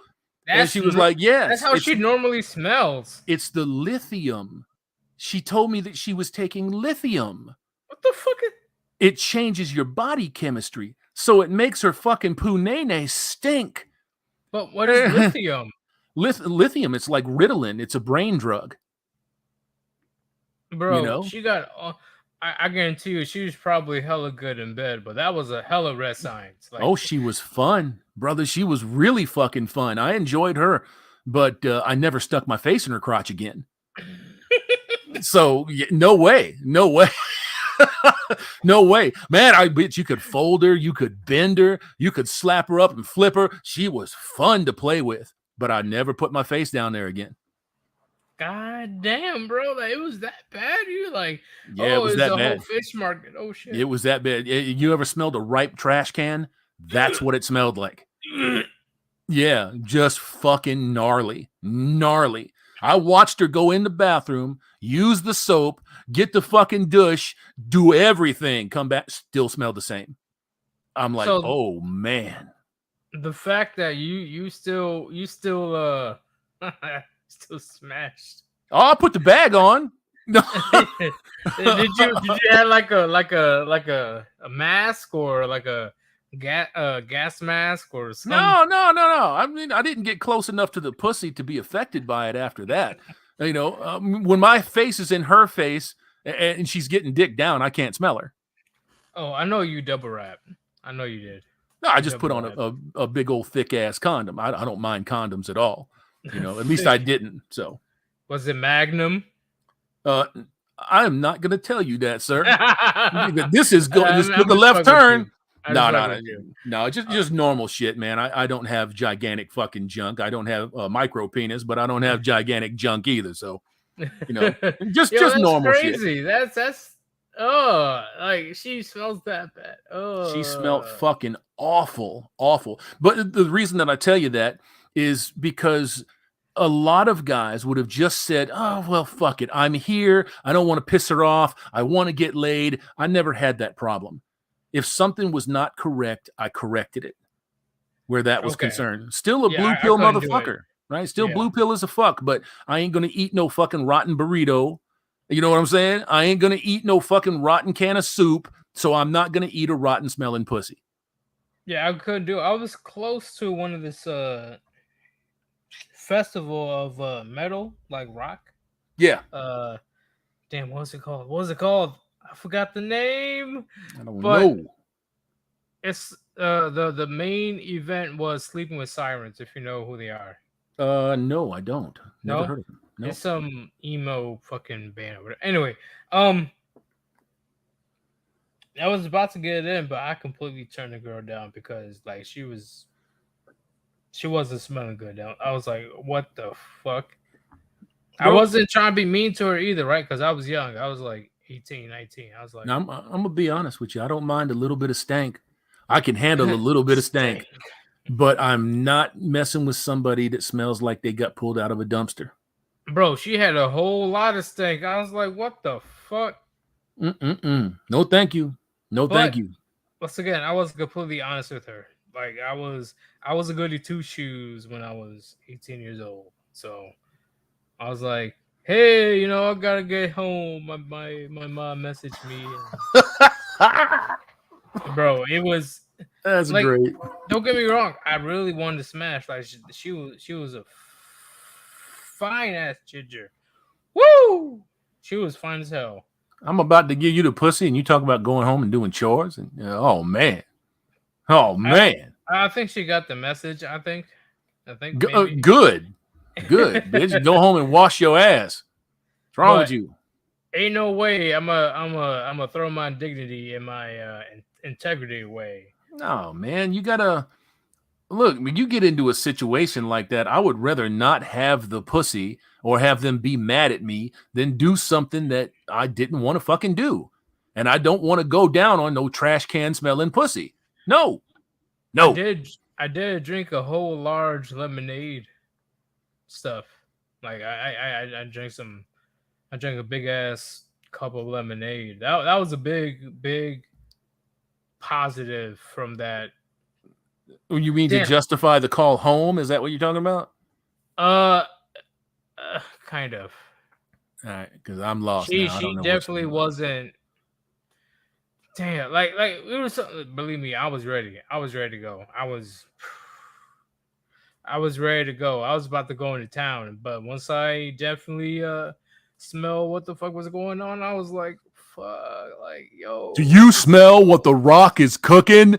No, bitch, I'm not there. No, I'm gone. You expect the theme song of the Rock just like comes in. The Rock is cooking snails and busted eggs, bro. I don't want none of that shit. Hey, chat. I'm not saying that. Oh, refuse the puniti if she doesn't smell good. Blah blah blah. That's just my standards. No, you can look, man. You can have a normal look. If you've been down there before, you can have a sweaty smell. You can have had my clothes on all day smell. Okay, but if you smell like yeast, like bread is baking, if you smell like a garbage can, you got some fucking issues, and I'm not messing with that. Go fix your shit, and then we'll talk. And the fact that I turned it down too. Yeah. Like, well, welcome to self-respect. Yeah, she was a fine piece of 19-year-old. I'll tell you that right now. Look, I was 18. She was 19. Been there, bro. Been there. I had a good time doing that, and it was all fun until I started getting drug into court, until I started getting vilified, until I started losing resources, until I lost my kids, and then that's it. That's it. Once I became aware of this shit, I was checked out, bro. I was gone. Can you explain to the chat? Sure. Why men going your own way is a thing? Like, can you put into simplest terms of it's a why thing that even exists? It's a thing, and it exists in large proportions simply because men are being forced to find another choice. The idea now of pairing up with women, marrying a woman, having children with her, and then being ruined, not of your own accord, the idea of marriage, kids as an institution has become so unpalatable to the average fellow, he would rather watch porn, jerk off, or just develop hobbies. You see, because I don't have to engage with these folks anymore. I don't have to do that. I don't have to lose hundreds of thousands of dollars. I don't have to be taken advantage of. I don't have to have a broken family legacy. If I'm aware of MGTOW, I can just develop a few basic principles and control my biology and avoid all of it. Hammerhand. Sir. But you're not a real man according to modern women. That's all right. I can live with their opinion of me. Their opinion of me is not fact.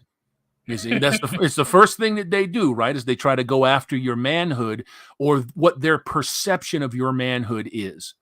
You ain't no real man. Well, go get you a real man then. Well, there ain't no real men. Well, you think, did they all just jump in the ocean? Are they all gone? What happened to all the real men, darling? Where's all the good men? Where'd they go? Oh my God. Hold on. I know where they went. Away. That's where they went. Away. There's just as many good marriageable men out here today as there ever have been. Females don't see them. They don't see them. They don't want them. None at all, which pisses me off. See, this is the one thing that I did tell my 16-year-old cousin. If a woman is, let's say, 25 plus, is she still single? That's her fault. Yes, yeah. I'm saying right now. Yeah. Unless she's some fucking goblin in the like she was found in the sewers and shit. Bro, I don't even think that that's enough, to be honest with you. I mean, if she was a fucking truck 50 tree trunk looking mutant, there would still be some fetishizer out there that would want to fuck her. Exactly. You could be Joe Average, man. 5'10", which is not average, by the way. 5'10", 180 pounds. Get you a couple of little pecs going on. They still don't see you. Yeah, and don't get me wrong, right? Of course, there's countless women out there trying to find the one. But let's keep it real. I'm talking to the chat. You really think that a 35-year-old woman that's actually attractive is single for no reason? No, man. She's a fucking roasty. She's a roasty. She's been a roasty her whole fucking life. Her whole life. And she's trying to find some sucker to bend to the perception that she has of what men are, what she was told men should be, right? Yep. That ain't here no more, man. It's gone. Exactly. It's gone. So you have to understand, chat. You have to understand. Let's go back to basic biology. Basic. Why would a attractive woman in her mid-30s be single? Why? There's no excuse. Why is she single? I know. Because she likes women. I know. You want me to tell you? Oh, what's up? It's because she's delusional. Oh, you talking too much. You're gonna give me arrested. Because she's delusional. She's delusional. She has imbibed the delusion.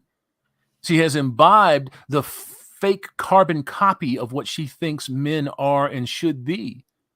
She wants to change everything about herself.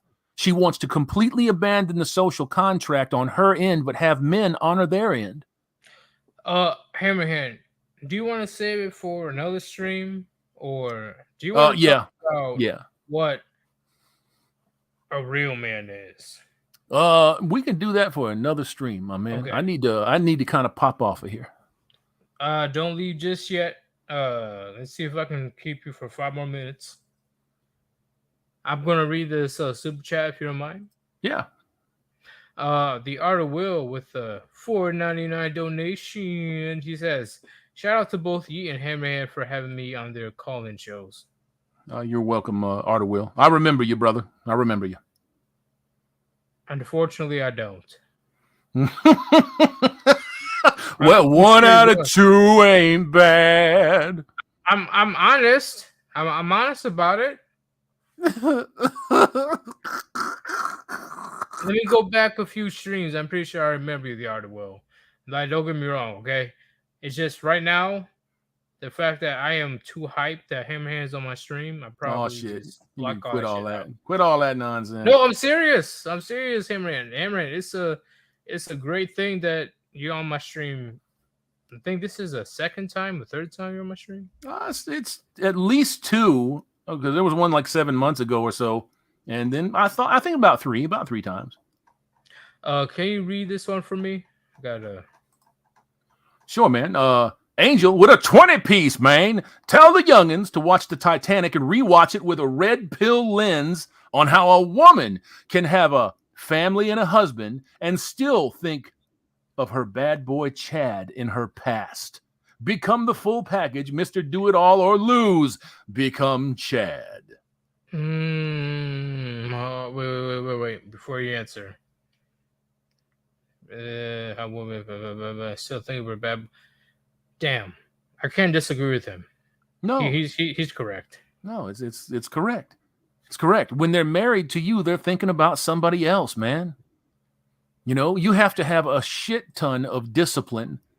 You have to have order in your life in order to be able to cut off all of the pussy that's coming at you when you get married, or cut off all of the dick that's coming at you when you take a husband. So, Hammerhand, sir, why do men eventually have to become stoic, aka cold-hearted? I think that's conflation. You know, being stoic does not mean that you're cold-hearted. It just means that you're not given to wild-ass emotional swings and spiritual chaos. Well, would you say that a lot of men eventually become cold-hearted? No. I would say that they become aware, is what I would say. I would say that they get tired of bullshit. I would say that they kind of harden their hearts a little bit, but they don't become cold-hearted. You know? Okay, that's how people probably misinterpret men that have that stoic mindset. Well, I think it's a willful misinterpretation. I think that they make that conflation on purpose. You know, that it's another loose-ass, goofy attempt to shame a man into being a certain way. Well, okay. Would you want your son to have that stoic behavior? He already has it. Already? Yeah, he already has it. He already has it. At 15, he already has it. He demonstrates it daily. So I'm very proud of him for that. I know that he does have I know that he does have feelings and he does think certain ways about certain things, but I'm not, and I won't say that he's unflappable at 15 years old, but at 15 years old, this kid, God, I'm just so proud of him. I'm so proud of him that he's able to do that and demonstrate stoicism at 15. Well, did you tell him no grandbabies until you're 18? Yeah, Something I like told that? him that if he starts fucking around with somebody and he has a kid, there will be no abortion. Because if you go and you murder off a kid because you made a willful mistake, you made a baby, I'm gonna disown you. You know what's crazy? That's how it came about. My grandpa forced my dad to get married. Yeah, man. Look, you got to do the right thing. Sometimes you have to suffer the consequences of your actions. When you have people around you all day, every day, telling you that if you stick dick into pussy hole, the chances for a baby are very good. And Agreed. you're like, And nah, once I again, ain't gonna listen to you, man. I ain't believing that shit. Okay. oh my father did a phenomenal job. Say again. You know, said my father did a phenomenal job at being a father. Like, Good. I'm not going to take that away from him. I'm glad you can say that. But I can't say that he fucked up. I don't know what the context of that is. So, well, in the sense of having kids when he's very young. It's not necessarily a fuck up. I mean, look, if you go back to the turn of the last century, not the prior one, but the one before that, from 18s to 19s, right? Heads of household were 13 and 14 years old. Which was normal. That was normal. A 13 and 14-year-old young man in 1899 is more mature and more of a man than some 40 and 45-year-olds that are out here today. And when I say some, I mean millions. I have one more question after this, Hammerhand, about sure, that. bro. Sure. I wanted to talk to you about that one. That's a big one. Sure. I think that you're gonna have a great response to that. Come on. But with my father though, he started at 19, 18, 18, yeah, 19. That's normal. That's normal. That's completely normal. But he once again, like he never expected to be a dad, and my grandpa was like, nah, fuck that. You're gonna get married. Nobody does. Nobody does. They're just thinking about how it feels and how amazing it is, especially if you're with somebody that likes you the way that you like them. You know, that's all you're thinking about. And don't get me wrong, he tried to make it work. Like my dad honestly tried to make it work. He really did. Well, right on. He really did. He really tried to see if he's able to get a healthy family, but unfortunately, I'm assuming that you guys understand why my father got full custody of all his kids. Yeah. Yeah, it doesn't take too much of imagination to figure that one out. Yeah, you know how bad she is. Yeah, for sure, man. And yes, I'm gonna laugh about it because okay, you guys want YouTube doesn't want to hear it. Anyway, Angel with a $20 donation says, man. Tell the youngins to watch the Titanic and rewatch it with a red pill lens on how a woman can have family, husband, and still think of her bad boy, Chad, in her past, becoming the full package.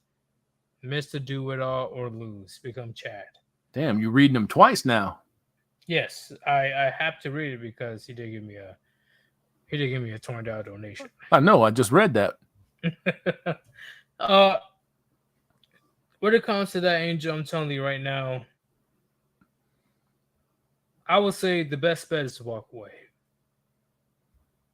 Like, whether you're a Chad, whether you become a beta bitch, walk away. Because, I'm sure Hammerhand will agree. Like, I'm not the crazy one here. What option is best for you? Being Chad and eventually being responsible for this many kids, or being a baby bitch of being responsible for kids that are not yours, or just walk away altogether. Like I don't gotta deal with this shit. Yeah, I mean, there's a lot of ways that you can go with stuff like that, man. It really is. But I think most of that depends. That path is going to be selected for you very early in life. And that goes to the grounding that you get or do not get from your parents, father and mother. That's Right. how that goes. So, Mr. Man, I got to jump up out of here. One more super chat. One more. Go on. I can easily grapple a simp and suplex him. I'm glad to hear that, but they have enough problems, man. They don't need to get beat up too. So are you just gonna randomly grab a simp and just suplex him? Like That's funny as fuck. You're walking outside and you just snatch some simp up off the ground and suplex him. Yeah. Yo, Scurvy, you're gonna make me feel bad if you ever do that shit. Just randomly, just. I'm sorry. Oh, okay. Just there's one more super chat. I'm gonna read it right now. Oh man. Humbly Rise, thank you for the $5 donation. He says, so you just cheers. Question: how much wood could a woodchuck chuck if a woodchuck could chuck wood? I'll say 69 wood. Oh shit. We don't need no 69s in here. Fuck all that. All right, No. 70. Fuck. I was trying to be funny. Goddamn. We don't need no 69s in here. That's getting a little too close to home. 70. All right, cool. 68 or 70. We'll just do it that way. God damn. Like, why you gotta put me down like that, bro? I'm trying to be funny. I'm trying to be on the Dave Chappelle level, and you just fucking like, oh yeah. You 4 sheets into the wind, homeboy.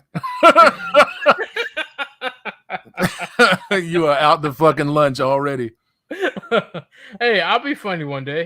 Hey, one day once you see me on the TV, you can say, "Hey, I know this guy. I know." I used to run with that bag of bones. That motherfucker got huge femurs. Oh shit! And then you're still like, "Who the fuck is that guy?" Like, hey, don't worry about it. Like, all right, man. I'm out of here. All right, man. Thank you for joining. Once again, you can come back at any time. The chat definitely enjoyed you being here. Man, I appreciate y'all. All of you. Yeah. The gems that Hammerhand dropped on you guys today is phenomenal. But this isn't the end. He will be coming back in the future if I'm not, killed by an ostrich or something like that. Or totally intoxicated and you can't dial up StreamYards. What? Get your femurs out of here. Get them femurs away from me. I'll see you later. End up on Twitter. What the fuck?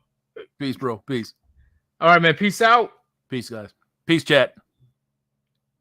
Oh God. Okay, guys. I'm a head out. We're going to see if we're able to help Chaz out with his stream because I'm sure Chaz is still streaming right now.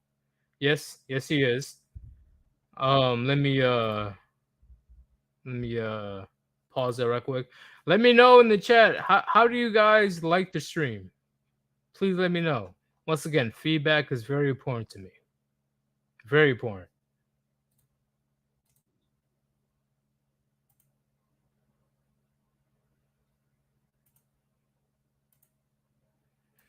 Do.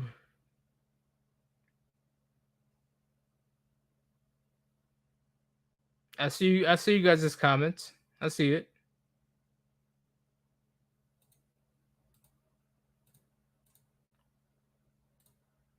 What the fuck? Okay. He says, Pugatti, what an awesome stream, Sir Yudis. Thank you very much. Father Sandra says, both entertaining and relatable. Yeah, honestly, I thought it was a phenomenal situation because, once again, Hammerhand has way more life and experience than I do. Way more. And I just want to get his advice on various subjects, and he did a phenomenal job on giving me the information. I will be seeing my cousin tomorrow. 16-year-old cousin, I will be seeing him tomorrow. And according to Hammerhand, I just got to be honest with him. I got to keep it real. I don't know how he's going to react, but I'm sure you guys will agree with Hammerhand saying, just tell the truth. Tell the truth to this little fucker. Let him know how the world really works so he doesn't get disappointed later on. Oh shit. Like once again, like I've been red pill since 2014, right? So almost 10 years. Almost 10 years. I don't want to be that guy to feed him some bullshit. So best believe I'll give you guys an updated response once I talk to my cousin.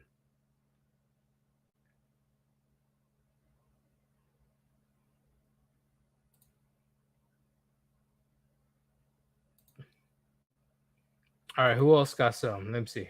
My wallet is over 20 years old. What does that even mean? Jared says, you're the man, yeet. No, you're the man for paying attention to my stream. Thank you very much. Thank you very much. Channel says, yeah, truth in small doses, you brother. See, that's the big thing. I don't want to drop the entire thing on him right away. That's where, he probably think that I'm speaking in conspiracy theories, right? He's going to see me as Alex Jones 2.0. And that's the last thing I want. So I see what you're saying, Channel. I see what you're saying. Dom says the 4 stages of grief, most likely. But you're doing the right thing. Yeah, like once again, no, now I think about it, and I talked to Hammerhand. I was really trying my best to spare my cousin's feelings, but at the end of the day, he's got to be aware of the reality of what truly happens. Do. Jack Green says it was a nice stream, my nigga. Hey, he got through the algorithm, so Jack Green, he did a good job. Yes, I did have a nice stream, my nigga. I'm assuming that you're black. If you're not, whatever. I say you're black anyway. Let me go ahead and I got you guys. It's too easy. I got you. Don't leave. Don't leave at all.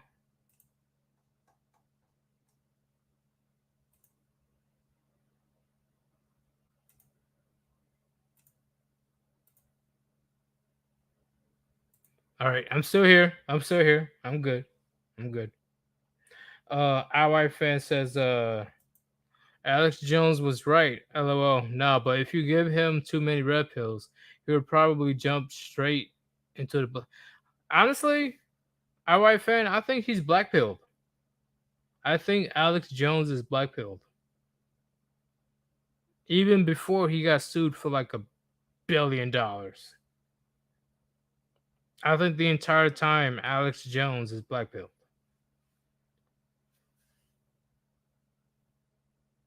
One Bone for Life says, good stream. Yes. Good stream indeed. I had a phenomenal time talking to Hammerhand. Hammerhand, he definitely kept his cool. He was definitely patient, and he answered all the questions I thrown at him. Very chill dude, and hopefully I'll have him back on the stream in the future.